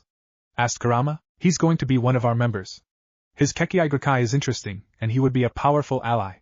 Plus, he's been treated the same way I had. I can't leave him like this. I owe him that," said Naruto as he hoisted the sleeping Jinchuriki in his arms and walked towards the door.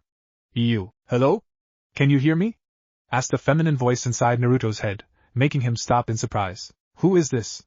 asked Naruto, the voice silent for a second. "My name is Chomei, I'm the Nanabai." "You're carrying my Jinchuriki?" said the voice. Of course. My name is Naruto Uzumaki, the second Kyuubi you could say." "Second Kyuubi? I thought you were Kurama."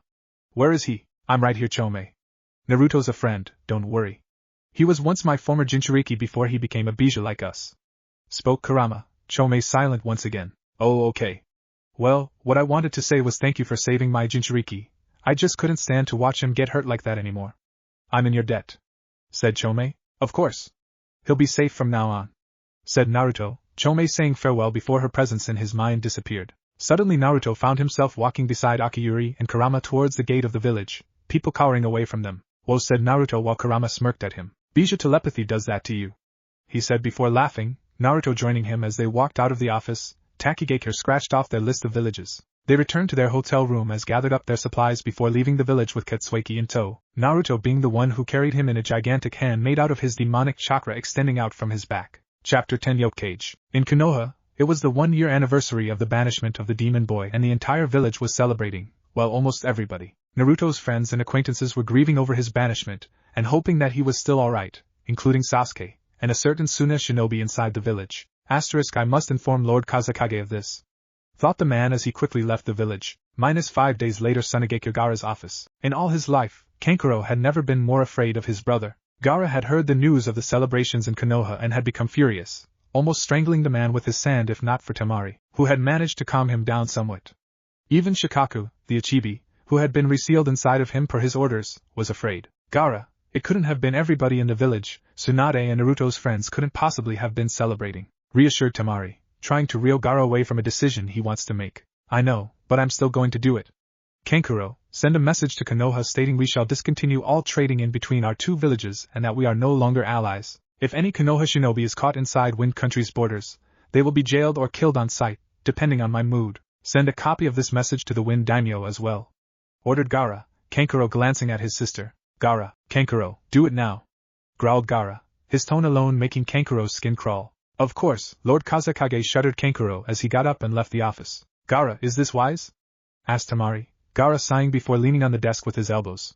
"Temari, Naruto and I are very similar. We were treated the same when we were young, considered outcasts and shunned by all who looked upon us. For Konoha to do something such as this, acting like his existence was never meant to be and celebrating about it that, Temari, is a sin," said Gaara, spitting in disgust of the village he once regarded as an ally. "And like all sins, they must pay." He finished before he closed his eyes, a signal to Temari that meant he needed to be alone. "I hope you're right.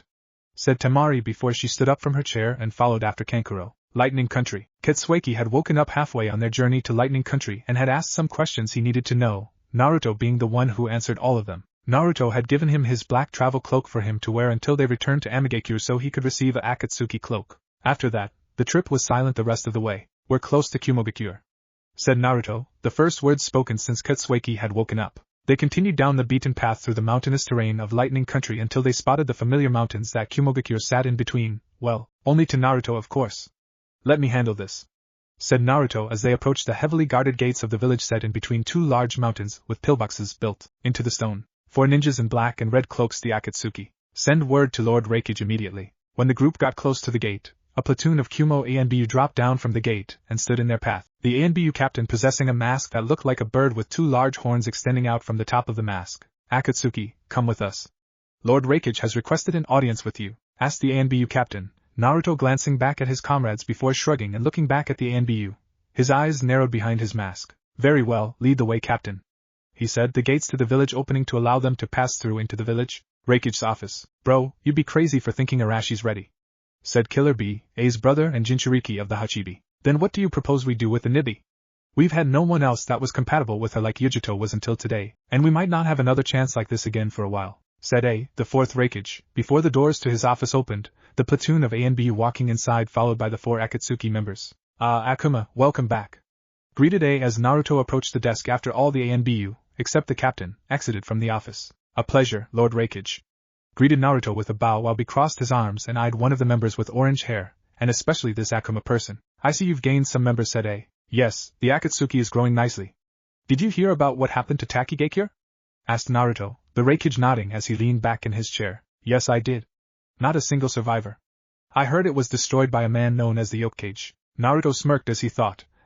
Rumors spread quickly. Yet, Naruto was snapped out of his thoughts as A motioned towards Kitsueki. Standing before me now is a Taki shinobi, said A suspiciously, Naruto silently cursing at the unslashed Taki headband hanging loosely around Kitsueki's neck. That is true. This is the sole survivor of the village's destruction, Kitsueki Hadoriso, said Naruto, Kitsueki bowing slightly towards the Raikage. That ain't all, Gyuki sensing the nanabi sealed up within him, said B, A's eyes narrowing while Naruto sighed.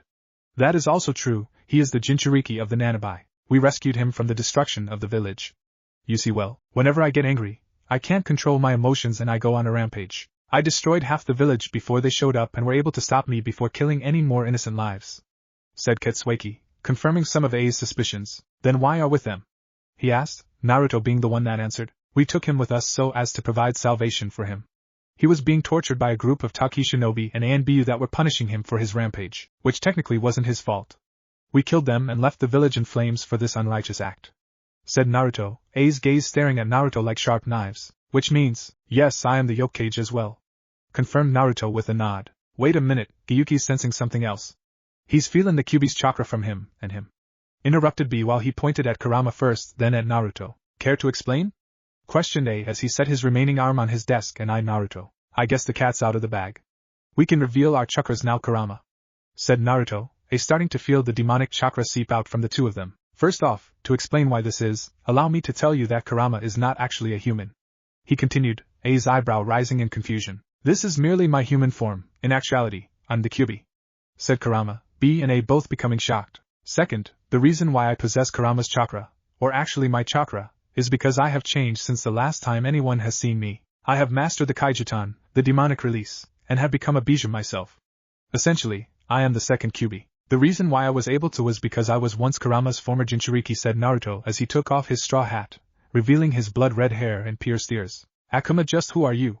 Asked A, Naruto raising his clawed hand to his mask and grasped it, the porcelain morphing into his demonic chakra and phasing into his hand. A's eyes widened at the slashed Konoha headband visible from in between Naruto's fingers. My real name is Naruto Uzumaki, former Jinchuriki of Konohagakure, the Akatsuki leader, and now the Yokage, said Naruto, B and A receiving another gut-wrenching shock. Damn son, what a shock that is, said B while A's mouth opened and closed, no words escaping from his lips. Naruto?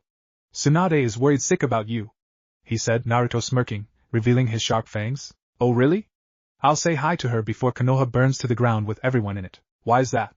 Asked the before Naruto extended out his right arm to him, a chakra receiver forming in his hand. Grab onto this. A looked at him wearily, doubtful about the rogue ninja's words before he lifted his hand up and grasped the rod. Instantly, in a matter of seconds, A experienced Naruto's entire life since his birth through memories locked deep inside him. He saw how his mother and father died, how he was treated like utter trash as a child, how everyone hated him throughout his entire life. The images overwhelmed him and it shook him to the very core, constricting his heart and soul with grief and anguish. He let go of the rod and blinked, Naruto looking at him without words, A returning his gaze and blinking again. My god, that was just wow, he stuttered, be surprised at how shaken his brother was, the invincible Raikage, the most respected and most powerful ninja in the entire village, completely blown away. You aight, bro? He asked, slowly nodding in response to the question. Yes, I'm fine, I can't believe how they treated you, I understand now, said A as he looked at Naruto once again after he disconnected the chakra receiver from his arm and turned it into his chakra, absorbing it back into his skin. So, what do you want to say? Asked Naruto, waiting to hear the Raikage's answer, which would decide if he either spared Kumogakure or utterly annihilated it. Your reasons for burning Konoha to the ground are just. The Yokage has Kumo's full support, said A after finally regaining his posture as leader of his village. Thank you, said Naruto with a small bow, finally noticing the pair of renegades peering out at him from one of the members standing the closest to Naruto. I see you've noticed my partner and second in command. This is Akiyuri, the former Azura Path of Pain of the original Akatsuki's leader Pain, otherwise known as Nagato Uzumaki, said Naruto, Akiyuri taking off her straw hat and smirking at the Raikage. A pleasure, he responded with a nod of the head. Now down to business.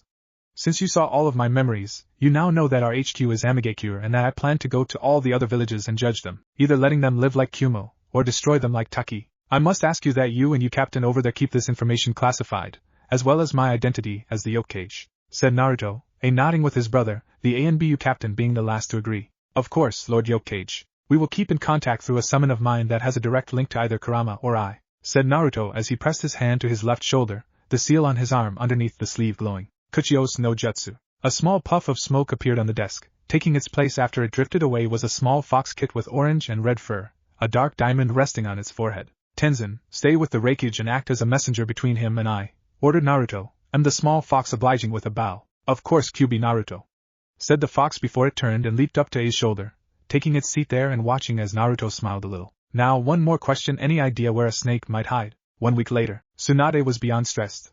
She was dealing with pleas from the villagers to increase the security of the village due to the destruction of Takigakure by this mysterious Yokage, and that Kumo had recently allied themselves with the mercenary. She also had a message from Suna stating that they are no longer allies, and no trade shall be made between them any longer. She guessed that a Suna shinobi had reported to Gaara, Naruto's friend of course, along with being the 5th Kazekage, after seeing the events hosted last night. Why are things spiraling out of control? We can't afford for this to happen. We're still rebuilding our strength after the invasion of Pain, thought Tsunade before the door opened, Yamato walking into the office. What's the news? She asked, the former ANBU member and comrade of Kakashi rubbing the back of his neck. Not a lot, but I am getting a lot of activity being reported from Amigakure, with the village being more and more secluded each day. The walls are growing higher, and the buildings at night growing darker and darker.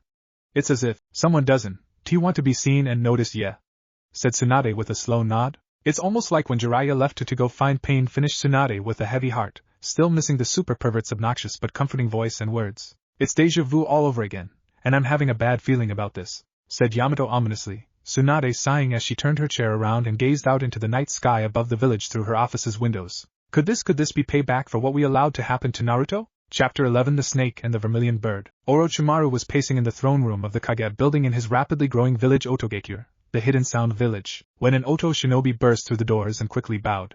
What is it? Demanded Orochimaru, the ninja frantically gathering his words, for a ninja spotted approaching the village, bearing red and black cloaks. Akatsuki? Describe them. They were all wearing straw hats, but from what we could tell, one was wearing a white mask. I wonder why you're coming to my village, Naruto? Let them pass, ordered Orochimaru as he turned to walk towards his throne. But sir, do not question your Kage. Besides, I know one of them, smirked Orochimaru before sitting down on the throne to wait. After the Oto shinobi left with a message, a few minutes passed before the doors opened once again, the snake Sannin smirking at the 4 Akatsuki members. Welcome to my humble abode. For what reason, may I ask? He asked, Naruto taking off his straw hat and dropping it to the floor. Cut the bullshit, snake. I've come for something I know only you can do. And what might that be? Asked Orochimaru, intrigued by his proposition. I want you to use the Edo Tensei to bring back the 3rd demon brother, said Naruto, Orochimaru's eyes narrowing at how Naruto knew about the revered 3rd demon brother. How does he know about the 3rd demon brother? That information is supposed to be classified, thought Orochimaru, while a small smile spread across his face. Oh ho, you did come to the right person then. Although, why do you want to bring him back, and if so, do you even have a DNA sample? Naruto smirked as he held up his right hand, a single strand of dark silver hair in between his index finger and thumb, Orochimaru silently cursing to himself. Here's your sample, said Naruto, Orochimaru snickering as he got up off the throne and extended his arm out, a single white snake slithering out from his sleeve and going up to Naruto, and taking the hair strand. He got a scroll and placed the hair strand in the middle of the seal painted onto the scroll before laying it neatly on the ground at his feet. He stomped his foot onto the seal, the seals required for the Edo Tensei extending outward from the scroll, the black circle where the sacrifice needed for the jutsu vacant. Do you have someone you are willing to sacrifice? Asked Orochimaru, Naruto forming a single seal with his right hand, a mortally wounded bandit appearing beside him. The bandit thought he could steal off of them, and had paid dearly with almost his life, Naruto remembering he needed someone for this. Here, take him, said Naruto as he threw the man into the black circle, dark maroon chains forming and binding his arms and legs so he couldn't get away. Orochimaru nodded as he formed a string of hand signs before saying, Kuchios Edo Tensei. Naruto watched as dust and ash started to accumulate around the barely alive bandit, and cover his body, his screams of pain music to Naruto's ears. Soon, after a minute of screaming, a man with a tattered black cloak on with a blood-red diamond on the back with red ringed sleeves stood before them, his slashed kiri headband bearing 3 black horns welded to the headband's faceplate, and a rebreather over his mouth. He had 2 red scars running across his right eye, and on both arms were gauntlets outfitted with poisoned claws and a drum stored inside the gauntlet around his arm that contained a poisoned shuriken chain. Naruto smiled as he formed a single seal and to Orochimaru's surprise, brought the man's coffin around him and put him away for future use. How the hell? You can't possibly know how to use the Edo Tensei? Gasped Orochimaru before Naruto smirked as Akiyuri raised her right arm. Thank you for your contribution, Orochimaru. Your services are no longer needed, he said, multiple segmented missiles sprouting from Akiyuri's wrist. Why, you little prick? Growled Orochimaru before Akiyuri launched the missiles at him, forcing him to leap back and weave in between the missiles, explosions from them ripping apart the throne room. Goodbye, snake. Kaijatan Akuma no Jujika, said Naruto, Orochimaru's curse being cut off as a dark maroon pole exploded out from the ground and impaled Orochimaru through his entire body, exiting from his open mouth and holding him several feet above the ground. As blood poured down from his mouth and down his body, his arms jerked outward as 2 more poles sprouted from the first, extending through his arms before exiting from his open palms, crucifying Orochimaru on a devilish cross. Naruto looked back at Kitsueki, Kurama and Akiyuri and said, Destroy the village. I want them all slaughtered. As night fell onto Odogekure, the gigantic forms of 2 foxes stood above the village and ripped it to pieces, explosions tearing apart the city from ruined buildings causing gigantic smoke columns to rise into the air, and towering tentacles of blood swept through it all, decimating everything in their way. 2 days later. What do you mean Odogekure is destroyed? Shouted Tsunade, Yamato having just told her about the destruction of Orochimaru's village and his death. That's just it, the village was totally decimated and Orochimaru's body was found crucified on a cross formed out of dark maroon rods. It looked like the work of this yoke cage character, said Yamato, Tsunade growling about the fact that this yoke cage was decimated entire villages without even a hint of struggle. This yoke cage is becoming more of a problem every day. We need to take care of whoever he is, fast, before he poses a threat to Konoha, said Tsunade, Yamato wholeheartedly agreeing with her. I'll make sure Jiraiya's spy network keeps a very sharp eye out for his next location. Good luck, Yamato, said Tsunade as he left, sighing as the door closed before taking out a bottle of sake. Near border of Rice Country, Naruto and company had stopped to rest in a small clearing of trees near the border of Rice Country so Naruto could observe their new supposed ally. Naruto summoned the man Orochimaru had brought back with the Edo Tensei and looked him up and down. Alright, who is this guy again? Asked Kitsueki, clearly confused as to who the man was. Ever heard of Kiri's demon brothers who assisted Zabuza Momochi and Kisame Hashigaki in trying to overthrow the 4th Mizukage? Well, everyone knows Goza and Meizu, the ones who escaped from the village with them, but no one has heard of the 3rd. His name is Sankaku Mansura, the 3rd demon brother, and the strongest among the 3. He provided a distraction so his comrades could escape from the village. He fought against overwhelming odds, some say against some 200 Kiri shinobi and ANBU, and slaughtered nearly all of them until he was finally killed. He was an honorable man and would die for his comrades. I wanted him reincarnated so I could have him join the Akatsuki, explained Naruto as he formed a single seal, the man jerking a little as he was activated. He blinked a couple of times before he asked, Where am I? What happened to my brothers and Zabuza and Kisame? Sankaku, first off, they made it out alive from the village, said Naruto, the demon brother exhaling a sigh of relief. Thank God. Tell me, who are you people and what has happened to them? Asked Sankaku, looking from one person to another until he rested his gaze on Naruto. My name is Naruto Uzumaki, and this is Kurama, Kitsueki Hadariso and Akiyuri. We're part of the Akatsuki. Kisame mentioned something about the Akatsuki as we fled. I think he wanted to join them, said Sankaku, faintly remembering the memory. Yes, he did. But I will break the news to you. You've been dead for over 20 years, and Zabuza Momochi, Kisame Hashigaki, Zabuza's right-hand man Haku have all been killed, with your brother's whereabouts unknown, said Naruto, Sankaku's eyes widening in shock as he clutched his chest and felt his heart shatter. What?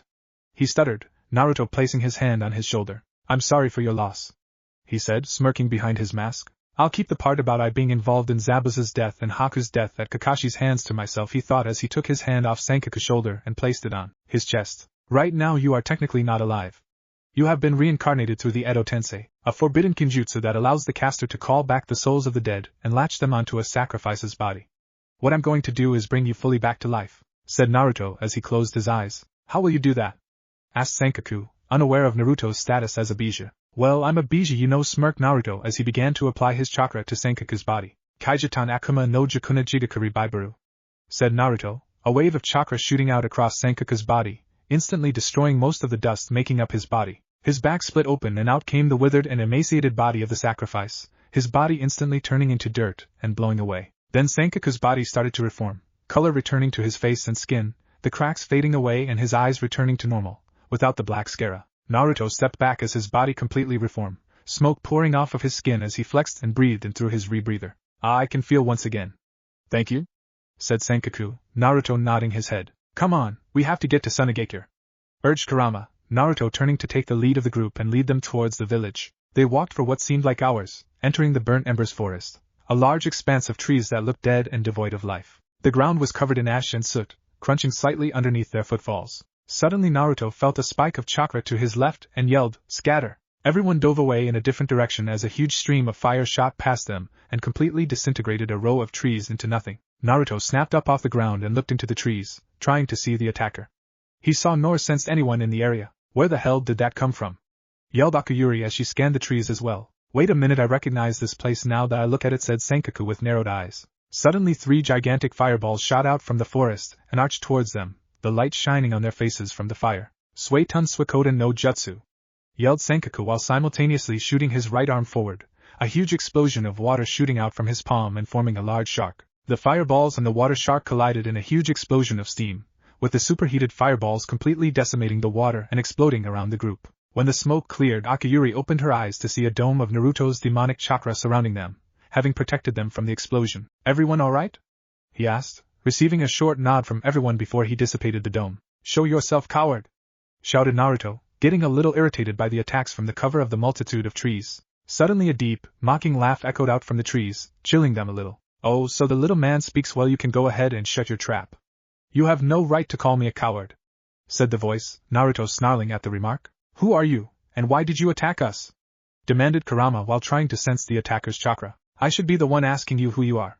You've entered my territory, and plus I was going to go kill that damn snake, but you got in my way. Thanks to you, I lost the chance to slaughter that snake. The least I can do is kill you in retribution, said the voice again. You're making a big mistake. You have no idea who you're dealing with, snarled Naruto, the laugh re-emerging once again. Oh, I have a pretty faint idea, brat. You lot are Akatsuki. I know from experience that you guys are a bad bunch. Then again, so am I. You guys are wanted all across the continent. Me on the other hand am wanted in every single country on the asterisk planet, mind you, for murder, manslaughter, arson, burglary, fraud, you name it. I'm public enemy number 1 and I'm so famous, they had to make an entirely new classification for what I am. You guys are all S-class while I am a Z-class criminal, the number 1 most wanted man in the world, said the voice somewhat cockily, Naruto surprised at this person's reputation. Who am I, you ask? I am the Vermilion Bird, scourge of the world and currently, the most dangerous man alive, announced the man before a huge flare of chakra appeared around the group. And now you die? Mokutan Mori no Kamigami no Dansu, shouted the voice, the trees surrounding the group of 4 instantly coming to life and throwing their branches at them, fast enough to break bone. Naruto ducked under a swipe from one before his legs were taken out from under him by an unearthed root. Kaijatan Jigaka no Hai, he yelled, his eyes glowing as the branches and trees around them burst into flames, disintegrating on the spot. He spun around and he stopped dead in his tracks at the sight of the figure standing beside Akuyuri, a hand on her shoulder, keeping her in place. He stepped towards her, but the cloaked figure raised his other arm, a sharp wooden pike extending out from his palm and hovering inches away from her neck. Not so fast, one more step and this place is about to become a little red, said the man from behind his hood, Naruto narrowing his eyes at the visible smirk and cigar from underneath the large hood. You just crossed the line, snarled Naruto as he instantly entered his 6-tailed version 2 form, the large burst of demonic chakra blowing past the vermilion bird, making his cloak flap behind him. The man chuckled as he let go of Akiyuri and stepped to the right a little while snapping his knuckles. How about a little competition? We both launch our most powerful jutsu, and whoever's jutsu wins decides the victor. If you win, I let you go. If I win, well, you know the rest, said the vermilion bird, Naruto lowering himself and narrowing his eyes. Sounds fine by me, said Naruto, the vermilion bird smirking again as he leaped back, Naruto doing the same. He blew out a smoke ring from his cigar before he formed a single hand sign, followed by the ram and finally tiger seal before he bellowed, Katan Teoshin no Sudaina Tawaringuen no Tatsumaki. He swung his hand down a couple of inches above the ground and blew out a huge burst of fire that spiraled up high into the sky and formed a gigantic fire tornado, dwarfing the surrounding area. Bijadama! Roared Naruto, the ball of super dense positive and negative yin-yang chakra forming in front of his mouth and launching at the tornado speeding towards them. The two objects collided, grinding up against each other in a match of power. It seemed as if the Bijadama was going to win the match before the fire tornado started to rotate faster and faster, generating a vortex of air around the tornado that formed a second layer grinding against the ball, slowly deteriorating it. The vermilion bird smirked as he raised his right foot up and slammed it into the ground, cracking the ground and sending part of it exploding upward and forming a ramp that the fire tornado ran up and pushed the Bijadama up into the air along with the tornado. The ball exploded in a huge sphere of energy and fire, sending a huge shockwave slamming down onto them, making a huge gale force wind radiating outward and blowing back and even uprooting some of the trees. The vermilion bird's cloak was ripped away from the force of the shockwave, Naruto opening his eyes and gasping at who the vermilion bird was. He was a man somewhere in his 30s with red auburn hair fashioned into a mohawk and black earrings in his ears and a 5 o'clock shadow. He had a simple blue shirt on underneath a cloak he wore that was gray, black and white in color. What surprised Naruto the most was the red Uzumaki clan symbol present on the shoulder of his right sleeve. Link dash, art/image 414570701. The man smirked as he dusted himself off and looked at Naruto as he reverted back to normal, staring at him wide-eyed. What's that on your shoulder? Asked Naruto, the man looking at the clan symbol and chuckling. Just the symbol of my clan and village. Before it was destroyed I loved the village, and when I heard of its destruction, I vowed to repay every single last drop of blood shed by the ones who attacked it, said the vermilion bird with a small smile. You're part of the Uzumaki clan? From Uzushi-Ogakure? Asked Naruto with a quivering voice, the man nodding. Suzaku Uzumaki, pleased to meet you, after the fact, introduced the man with a curt little bow, Naruto slowly smiling as his mask disappeared, Suzaku being able to see his face. My name is Naruto Uzumaki. My mother's name was Kushina Uzumaki, he said, Suzaku's eyes widening at the name. Kushina? Holy shit, you're her son! He sputtered before he laughed out loud. Damn, guess she really did get together with Minato. Good for her, he said again, Naruto chuckling as he approached Suzaku. You knew my mother? Just how old are you? Of course. I was, after all, the one who brought her to Konohagakure in the first place. I watched over her from the shadows and it pained my heart to leave her when I heard about my village's destruction. My heart shattered when I heard both she and Minato were killed in the Kyuubi's attack on Konoha, and how they had sealed the demon into a young boy their son. And as to my age, I'm 71. Said Suzaku before he looked at Naruto. Yes, that is true. Allow me to actually introduce the Kyuubi himself. Suzaku, meet Kurama, said Naruto as Kurama walked forward and stood by Naruto before taking off his straw hat. A pleasure, said Kurama, Suzaku eyeing him viciously. I want to tell you this now, Kurama and I at first hated each other, but we've become allies and friends as well, since we've discovered a common enemy, hence my joining of Akatsuki. And what enemy is that? Asked Suzaku, Naruto's tone darkening as he narrowed his red eyes. My former village, Konohagakure, he said, Suzaku's eyes widening at the sight of his Konoha headband, something he hadn't noticed till now. What? Why? Because of all the pain I endured while staying there for the 20 years of my life. I also was inspired by another member of our clan, Nagato Uzumaki. He was once the former figurehead and original second in command of Akatsuki. Ah, Nagato. I remember him as well. He possessed the Rinnegan.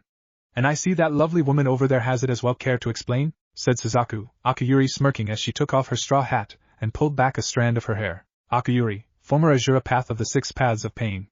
Nagato was its leader as the outer path, she said, Suzaku bowing in her direction. So I get that, but I still don't get why you hate Konoha so much, said Suzaku before Naruto sighed. For my entire life, because of Kurama being sealed inside me, I was treated like an outsider and like shit. The villagers hated me and wanted me dead, calling me Demon Boy. They of course didn't care for who my parents were. They hated me and in turn I hate them. I will burn Konoha to the ground and kill every single last person in that damned village, growled Naruto, Suzaku shocked at what Naruto explained to him. Wow, that's harsh. Well, if they mess with one Uzumaki, they mess with me. Consider me a part of the Akatsuki now, boss, said Suzaku as he puffed out a smoke cloud from his mouth, the end of his cigar glowing brightly. Naruto smiled as he shook hands with the clansman and said, "Welcome to the Akatsuki Suzaku, Kanehigakure Underground." In the underground of Konoha, a seedy place where people associated with the darker side of the village met, was where a group of cloaked men met every week with their leader. They kneeled in the center of a large bridge, the moon's light shining down onto them, their faces concealed behind animal masks, and their black cloaks. They looked like normal Konoha ANBU members, but they were not. These people are members of the disbanded ANBU faction Root, an organization that carries out underhanded missions that are aimed to only benefit Konoha in their eyes. But in others, they are selfish and less than respectable. Their leader? None other than the leader of the Konoha Council himself, Danzo Shimura. He approached the group of Root members and leaned on his cane, eyeing them all with his unbandaged eye. "Sir, what is the plan?" asked one of the members, a man with an eagle mask. "The plan doesn't change. Soon, we will remove Tsunade from the seat of Hokage and we will be on the path of restoring Konoha to its former glory. All we must do is wait." Chapter 12 The Sage's Warning. Naruto led the group once again, with Suzaku joining them on their round-trip journey. Akuyuri was very annoyed with how he smoked a cigar every 5 minutes and how he seemed to have an unlimited supply of them. While they were arguing, Naruto was deep inside the recesses of his mind, chatting with Kurama, Katsueki and Chome. They stood in their Bijou forms in a white expanse, a place where only Bijou and their Jinchuriki could talk. "This pull, it's getting stronger. I don't know why, but it just feels so familiar, like I've felt it before," said Chome, Kurama nodding. "The same goes for me. I haven't felt this chakra in ages yet it feels so familiar. I've recently just joined the Bijou as one of you and even I feel like I've encountered this chakra before," said Naruto as he clutched his chest, the heavy yet warm chakra radiating from that area. "What chakra is this?" asked Katsueki while looking from one Bijou to the other, obviously confused as to what they were talking about. "We Bijou have a very heightened sense of chakra radiating around, and the stream we're feeling is one so similar to us that it feels like we've encountered it before. Yet it's one we haven't felt in eons. What's weird is that even Naruto can feel it, and he just became a Bijou," explained Chome to her Jinchuriki. "What I'm wondering is what if the other Bijou and their Jinchuriki can feel it? Maybe it's some sort of call," said Kurama somewhat ominously. Kumogakure. Killer B was walking down one of the more well-known roads in their village beside his brother when he stopped in his tracks and wheezed while hunching over. "B, are you alright?" asked frantically in worry of his brother. "Whoa, what a rush, such a large chakra gush. Rapped B badly, A face-palming before B stood back up. "B, you felt it as well, am I correct?" asked Yuki, B nodding. "Yuki felt it too, bro, and we both feel like this chakra is familiar," said B to his brother, A frowning. "What do you mean? Let me speak to him." B held out his fist to his brother, who nodded in understanding before he placed his fist against B's, Yuki establishing a link between them so he could talk to him. "What B means is that a wave of chakra hit us, and we both feel like that the chakra we felt is so familiar, like we felt it before," explained Gyuki, still confused. "But what does that mean?" "I don't know, but whatever it means, we're gonna find out by tonight," said Gyuki, a little worried himself about this. At the same time inside the Kahaku no Johei, Matatabi, the Nibi, felt the same wave of chakra and was shocked at it. Could it actually be you? "Grandpa?" Sunagakure. Gaara was sitting at his desk, writing things down on multiple pieces of paper with his sand before an invisible wave of chakra struck him, making the sand shiver and crumble, while Gaara groaned in pain. He could feel Shikaka inside him shiver as well and tried to talk with it again. "Shikaka, can you hear me? Did you feel that as well?" he asked, a moment of silence between them before the deep gruff voice of the Ichibi was heard. "Yes, I did. Did you recognize it? You're not one to shiver like that." I haven't felt this chakra in forever."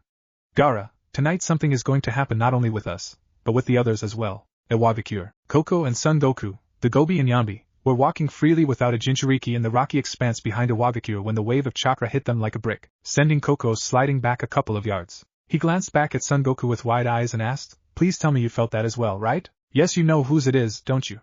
said Son Goku, receiving a slow nod from the giant Bijou. "Then we must retreat into the mountains so we can be at peace when the time comes." "Of course," agreed Son Goku as the two of them made their way to the highest mountains in the world, the Grabakar Mountains, a land unreachable by man, but not by a Bijou. Kirigakure. A young man with light yellow hair fashioned into a style that looked like a fin, Kisame's hairstyle, and a kiri headband around his head that also covered his ears and, extending upward like a triangle, a combination of Kisame's and Kakuzu's headbands, along with a black mask that covered his mouth attached to a navy blue hood walked along a path on one of Water Country's smaller islands was struck by the same chakra and knocked back a couple feet. "Holy shit! Isabu, you feel that?" he asked his Bijou, Isabu, the Sambai. "I did, and it was powerful. I bet Saiken felt it as well." "Let us hurry to him," responded the giant turtle, the man running now down the path to a large cave on the island. They walked inside to stand before a giant white slug, small arms and feet with 6 tails looking down onto them. "Yahiko, you felt it as well?" asked the gigantic Bijou named Saiken, the Rokubi, the man named Yahiko taking off his mask revealing a Glasgow smile and nodding. Yeah, I did. What do you think of it? Isabu is wondering this as well, said Yahiko, the bijou seemingly relaxing a little. I don't know, but if my calculations are correct, the other bijou should have felt it as well, including their Jinchuriki. We must be vigilant in watching to see if this phenomenon happens again, said Saiken, Yahiko nodding as he returned the mask to his face after spitting out something black. 6:00. Gaara was, at the moment, not having a good day. The Suna Council was asking him to reopen ties with Konoha again to consider the neutral rather than the hostile. However, Gaara would hear none of it, and told them to let him handle things with Konoha his own way. Captain Yamato of Konoha wanted to share information about this yokai as a means of rebuilding the alliance between their two villages, but Gaara had turned him down. Alliances were meant for those that could be trusted to bring help when it mattered most. Konoha was not a place he could trust as an ally at the moment, not anymore with Naruto gone. Gaara, said a voice that made Gaara frown a fraction of an inch before he swept his arm around, a cloud of sand spitting out from his guard resting at his side and launched at the intruder, only to be blown back by a wave of demonic chakra. Chakra that Gaara and Shikaku remember all too well. Akuma, said Gaara while looking at the mask peering out from behind the veiled straw hat the cloaked figure before him was wearing. Gaara's eyes narrowed at the Akatsuki clouds adorned on the cloak, along with the ones on the two others with him. 3 more people were standing off on the side, one with a red mohawk, one with black wild hair and a horned headband, and another with brown hair and yellow eyes. Ah yes, it seems I must do the same thing I did to the Reikage as well, said Naruto as he took off the straw hat and absorbed his mask as chakra and smirk as Gaara's eyes became wide with shock. Hello my friend. It's been such a long time, smiled Naruto as Gaara rose from his chair and began to walk towards him. Gaara, what's going on? We felt a wave of demonic chakra and said Temari as she and Kankuro burst in through the office doors, only to be met by Naruto's cold gaze. Who are you and what are you doing in our brother's office? Demanded Kankuro as he got ready to use his puppets before a raise of Gaara's hand stopped him. It's alright Kankuro, Temari. Leave us. But Gaara. Kankuro's protest was cut off as Gaara gave him the do it or die look, which made both Kankuro and Temari walk straight out of the room like nothing ever happened. So, leader of Akatsuki, what brings you here? Asked Gaara, Naruto smirking as his mask reformed just in case someone else walked into the room. I've come here to ask for your assistance. You may have heard the rumors about Takigakure and Otogakure having been wiped out by an unknown shinobi by the name of the Yokage, and Kumogakure becoming allies with him. Well, I'm the Yokage, explained Naruto as Kurama and Akiyuri took off their straw hats and looked at Gaara. This is Akiyuri, the last true bearer of the Rinnegan and my second in command. And this here is Kurama, the Kyuubi in human form. Sup? Smirked Kurama, Gaara looking back from him to Naruto and back again. After Naruto finished introducing the others to Gaara, he opened his mouth a little and closed it again, losing the words he was going to say. Why is it unsealed from you? He asked finally, Naruto smirking as well behind his mask. Well, we can't have a bijou sealed up inside another bijou now, can we? He said, seeing Gaara still confused. He explained to his friend how he had undergone intense training and how he had become bijou himself, joining the 9 others as the 10th bijou, the second Kyuubi. Wow. Tell me something, was it you that sent out a wave of chakra that Shikaku and I felt? Asked Gaara, Naruto, Katsueki and Kurama's eyes widening before they glanced back at each other. So we weren't the only ones that felt it either, said Kurama, Gaara crossing his arms. You mean that you didn't send out that chakra wave? He asked, Naruto nodding. Yeah, and if you and Shikaku felt it, then that must mean the other bijou and their Jinchuriki, if they have one, felt it as well, said Naruto as he turned back to Gaara, who now had his serious look on his face. Then if you or the others didn't send it out, who did? Asked Katsueki, the question hanging ominously over their heads. Let's think on it tonight. All this stress is making me tired, said Kurama to try and break the ice. Of course. You can stay in the tower's extra bedrooms, said Gaara before he grabbed his gourd and followed Naruto and the others out of his office. 11:00. While everyone was asleep, Naruto was wide awake, unable to sleep about thinking about the strange chakra he had felt. A small wind blew through the open window of his room and his eyes widened, realizing it too late. The only sound heard was Naruto's unconscious body collapsing against the med with a soft thump. Darkness. It was everything. Everywhere. Pure limbo. Naruto. His eyes snapped open as a single pillar of light shined down onto him like a spotlight. Or where am I? He grunted as he got up off the ground, or whatever was beneath his feet, and looked around with his eyes squinted. Kurama? He asked. No answer. Katsueki? He asked, his voice halfway to a yell, but just like before, no answer. Chome? He asked a final time. Silence. He looked around again at the darkness before he stepped out of the light and into the darkness. He walked away from the pillar, his form fading into the eternal black around him, not a single sound, noise, anything coming from it except the sounds of his feet hitting the ground. It seemed like he was walking for an eternity, unable to see anything or touch anything. Suddenly, he saw a light, a small little speck in the distance, a light at the end of the tunnel. Hey, there's Naruto, said Katsueki, Chomei and Kurama turning their heads to see said person walking towards them out of the darkness. Naruto joined the three of them inside the larger pillar of light, noticing Chomei was in her human form. She had light green hair that fell to her waist, a small yellow clip keeping it from falling in front of her field of vision. She had brown, caring eyes and a warm smile, not a single unsightly blemish on her flawless face. She had a light blue long-sleeve combat shirt on and a white skirt to complete her outfit, with tape around her ankles and sandals on as well. "What is this place?" asked Naruto while he looked around once again at the expanse of darkness. "It's a place where we Bijou and our Jinchuriki can talk in peace. No one can get into the place, not even that man with the evil eyes you had killed could get here." Naruto turned to see two men approaching them, obviously other Bijou. One had long white robes and silver armor resting over them, a shining helmet held under his right arm, and short brown hair with blue eyes and a small smile, while the other had a gruff frown with green eyes and shaggy red hair along with an outfit similar to a Shaolin monk's, the color a darker shade of red. "Koko, Son Goku, been a while hasn't it?" smirked Kurama as the Gobi and Yanbi joined them in the pillar of light, Kurama shaking hands with both of them. Koko and Son Goku took notice of Naruto and Ketsueki and approached them, with Koko bowing to both of them. "A pleasure to meet you too. My name is Koko, the Gobi," introduced Koko kindly and respectfully, Naruto and Ketsueki returning the gesture. "And I am the great sage Monkey King, Son Goku," announced the Yanbi pridefully, clasping Ketsueki's and Naruto's hands firmly in a shake from both. "My name is Ketsueki Hadariso, Komiai's current Jinchuriki. It's an honor to be among you all," said Ketsueki, Son Goku smirking. "And I'm Naruto Uzumaki, Kurama's former Jinchuriki and the newbie around here," said Naruto slyly, Son Goku and Koko raising their eyebrows. "What do you mean? I'm the second QB. Oh ho! We got two now. That's Kurama times two," laughed Son Goku as he slapped his hand on his knee and buckled over laughing. "Yeah, sorry for his behavior," apologized Koko, Son Goku up in a flash and immediately returning to his serious/gruff attitude. "Must you always act like that, son?" asked a sweet voice from the shadows, Naruto turning to see a beautiful woman with long blue hair and a short white shirt that revealed her navel and some of her bust along with black combat pants. One of her eyes was green while the other was yellow, giving her odd eyes. "Ah, the flaming kitten has arrived," said Kurama with a small smile, the Nibi, Metatabi, giggling as she walked over to Kurama and stood close by him, pressing her cheek against his arm. Why is he acting like that?"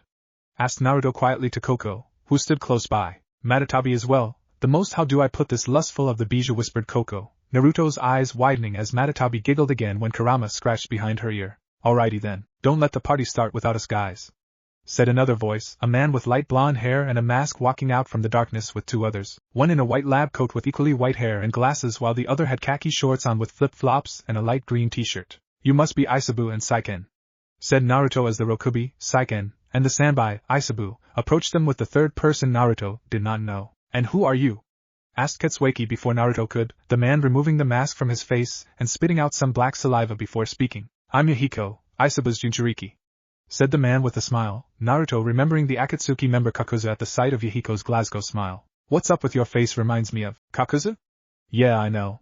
Just like him I possess the Jiangdu, the earth grudge fear." "Before you ask," said Yahiko as he returned the mask to his face and turned around before unsnapping his black Kiri Anbu flak jacket revealing his bare back, 4 distinct masks sewn into his back representing the 4 spare hearts he held. "Wow," said Koko, sickened a little by the masks before Yahiko snapped the back of the flak jacket back to the front with the straps on the side and crossed his arms, showing the stitch marks on his wrists. "The gang's all here I guess," said a gruff voice that belonged to the Hachibi, Gyuki, as he walked alongside Killer Bee, Gaara and Shikaku, the Ichibi. Gyuki's human form looked very much like a pro wrestler, with slicked back white hair and scars across his face, along with a tattoo-covered upper body rippling with muscles. He had a gold belt around his waist and navy blue pants with tape around his ankles, and instead of sandals, he wore combat boots. Shikaku had taken on a form much like the second Tsuchikage, Mew, with his body looking much like a mummified person. The only exception was that he had his entire face wrapped up by bandages, including his nose, all excluding a single eye with black sclera and a yellow iris with a black 4-pointed star and 4 black dots around it. Shikaku walked up to Kurama and they glared at each other, inches away from each other's faces, with everyone sensing the enmity between the two. "Shikaku, Kurama." Shikaku clenched his fists while Kurama bared his fangs and began to utter a deep growl from the back of his throat. It took the combined effort of everyone present to draw the two away from each other so they wouldn't try to tear each other limb from limb. "Stop." Everyone stopped moving as the chakra weaved its way through them yet again, a certain chill going down their spines as it washed over them and through them. Suddenly soft footsteps could be heard, sinking with the slight clang of metal against floor. Someone was approaching. Everyone tensed as the mysterious newcomer walked towards them, an unknown to all of them, yet so familiar. The footsteps stopped, everyone sensing a presence before them all, close enough to be felt, yet far enough away that they couldn't see it. "Come with me," said the voice again, the presence moving away from them, the sounds of footsteps and metal being heard again, only growing farther and farther away. Kurama glanced back at the others before he began to slowly walk after the presence, Naruto and the others quick to follow. They walked through the darkness for another eternity until it started to grow a little brighter and mustier. Hey, it looks like we're in a cave, said Koko, Naruto reaching his arm back and confirming his statement with the touch of his fingers. They were in a cave. What is this place? Asked Gaara as they entered a large underground cavern, filled with murals depicting the age when the world was still young. Wait a minute, I'm starting to remember I've been here before, said Son Goku upon examining the room thoroughly. Yeah, so do I. I remember this place in my youth. Agreed Isabu as they walked into the center of the large room. The Jinchuriki present were awed at the murals, while Naruto gazed at the single mural engraved into the wall behind a higher platform overlooking the room. The mural was of an eye with the ripple-like pattern and color purple, most likely the Rinnegan, only its pupil was that of the symbol for yin and yang. The chakra from before returned again, and Kurama chuckled while his gaze lowered from the eye to something standing underneath it. Well, I'll be damned, said Saiken when he noticed it as well, the others seeing it soon after. A new pair of eyes were looking down onto them from the platform. You sneaky bastard, how's it going, old man? Smirked Kurama while Naruto's eyes widened in shock and awe. Standing at the edge of the platform was a figure, his features hidden in the shadows of the room, though two unmistakable things could be seen. In his left hand was a shakujo, a staff used by priests in religious ceremonies, its tip sharpened to a deadly point. His eyes were the most conspicuous. They were the godlike and most revered of the three great dojutsus. The Samsara Eye? The Rinnegan. This man was none other than the savior of this world, the god of shinobi, the legendary and mythical sage of six paths himself, Hagoromo Otsutsuki. How are you still alive? Asked Yuki, Hagoromo fixing his gaze on him. I'm not really alive, I'm speaking to you all through my chakra. I've taken a small amount of chakra from each and every one of you so we could speak like this, explained the man before his gaze rested on Naruto. So you're Naruto Uzumaki, Kurama's former Jinchuriki, said Hagoromo as he crossed his arms and narrowed his eyes. How do you know who I am? Asked Naruto, the sage chuckling as he leaped down from his perch, the torches in the cave all simultaneously lighting to reveal his appearance. He wore a solid white haori with a high collar, showing his necklace adorned with 6 red magatama. On the back of his haori was the reflection of a seal which had the Rinnegan with 9 magatama and 3 rows beneath it. He had some wrinkles in on his face due to his elderly state, had a trim short goatee and hair that was the same color, white, with 2 tufts of his hair pointing outward representing horns. I've been watching you for quite some time. Ever since you and Kurama merged your chakras together, the little bit of my chakra I had sealed within Kurama split, some of it staying with him, while the other half transferred to you when you became a Bijou. Said Hagoromo with narrowed eyes. You have a lot of anger inside of you, most of it directed to your village of Konohagakure. Why is that? He asked, Naruto clenching his fist and hissing at the name. That place is dead to me. He growled, Hagoromo sighing at this statement. That's not the answer I wanted. I asked why. He asked again, putting emphasis on the word why. Naruto opened his mouth to speak, but closed it a second after, unable to come up with the words he wanted to say. I can't really explain it through words. It's too painful, he said, Hagoromo nodding. He walked up to Naruto and raised his right hand, resting it on top of Naruto's head before he closed his eyes. Close your eyes and let your memories flow like running water, said Hagoromo calmly, Naruto relaxing his muscles and calming down, closing his eyes and letting out a deep breath. Hagoromo began to see Naruto's entire life flash before him through the form of his memories, from the very beginning after he was born, seeing both his father and mother willingly sacrifice their lives to protect him through his entire life of ridicule, being treated like a nobody, an outsider, being downgraded to a something instead of a someone. This went on for the 19 years he had spent in the village. He even witnessed the battle between him and Nagato, their talk, and how even after saving the villagers, he was forced to leave the village, deemed as a threat instead of a savior. He saw it all. He opened his eyes and lowered his hand slowly, calmly opening his eyes and looking at the young man before him. Naruto, what you've experienced is probably the most pain I have ever seen in my entire life. Not even the countless wars I've seen could match the pain you have felt. I understand your hatred and your drive towards peace, he said, Naruto opening his eyes and looking back at the sage. Now that this has been taken care of, I must tell you why I have brought you all here. My eldest son, the ancestor of your so-called Uchiha clan, has returned to this world through his chakra and has manifested into the body of someone you all have either met or known. He had fought his brother, my youngest son, the ancestor of the Senju and essentially your clan, the Uzumaki clan, as well, and developed a deep hatred for him. His direct descendant, Madara Uchiha, carried his same goal by bringing peace to the world through the use of ultimate genjutsu, the unlimited Tsukuyomi, and has returned to accomplish that goal. How he plans to do it is by capturing each of you and using your power for it. I fear that he will act soon, so you all must be prepared. When the time comes, someone among you shall rise up and lead you in the fight against him to try and stop him. When that time comes, use the chakra I embedded into you to summon me, so I can permanently seal his chakra and soul away, to where he can never be a threat to anyone ever again, said Hagoromo, his ominous words striking everyone like a stab to the heart. My god, an ultimate genjutsu, stuttered Matatabi, Naruto feeling the same as her. Naruto, when I looked inside your memories, I detected the same feelings from both of my sons, my eldest son's hatred, and my younger son's love. So here, take this, said Hagoromo as he extended out his left hand to Naruto, offering him his shakujo. Naruto looked at the staff for a minute before he slowly wrapped his hands around it and took it from him, feeling its weight and swinging it around a couple of times. Listen, Naruto, said Hagoromo as his form began to shift, his chakra starting to weaken. There will come a time in the near future where you will come to the crossroads of the biggest decision in your life. When that time comes, you must either choose between your love or your hatred, said Hagoromo in the form of a prophecy, Naruto's gesture tensing at the words. I wish you all the best of luck. Farewell, said Hagoromo as the cave began to disappear, the world growing black once again. Real world. Naruto awoke with a jolt and blinked, looking around and seeing that he was once again in his own room in the Kazakage Tower in Suna. He let out a deep breath and wiped the sweat from his brow. Choose between my love or my hatred, he thought before he laid back down onto the bed and fell into a deep sleep, the question lingering in the back of his head. What if Naruto was able to become Fire Daimyo? And thanks for watching my video till the end. If you enjoyed this content, then do consider subscribing to my channel, and leave a like if you guys need the next part. Comment down, and thanks for watching the video, and see you guys in the next video.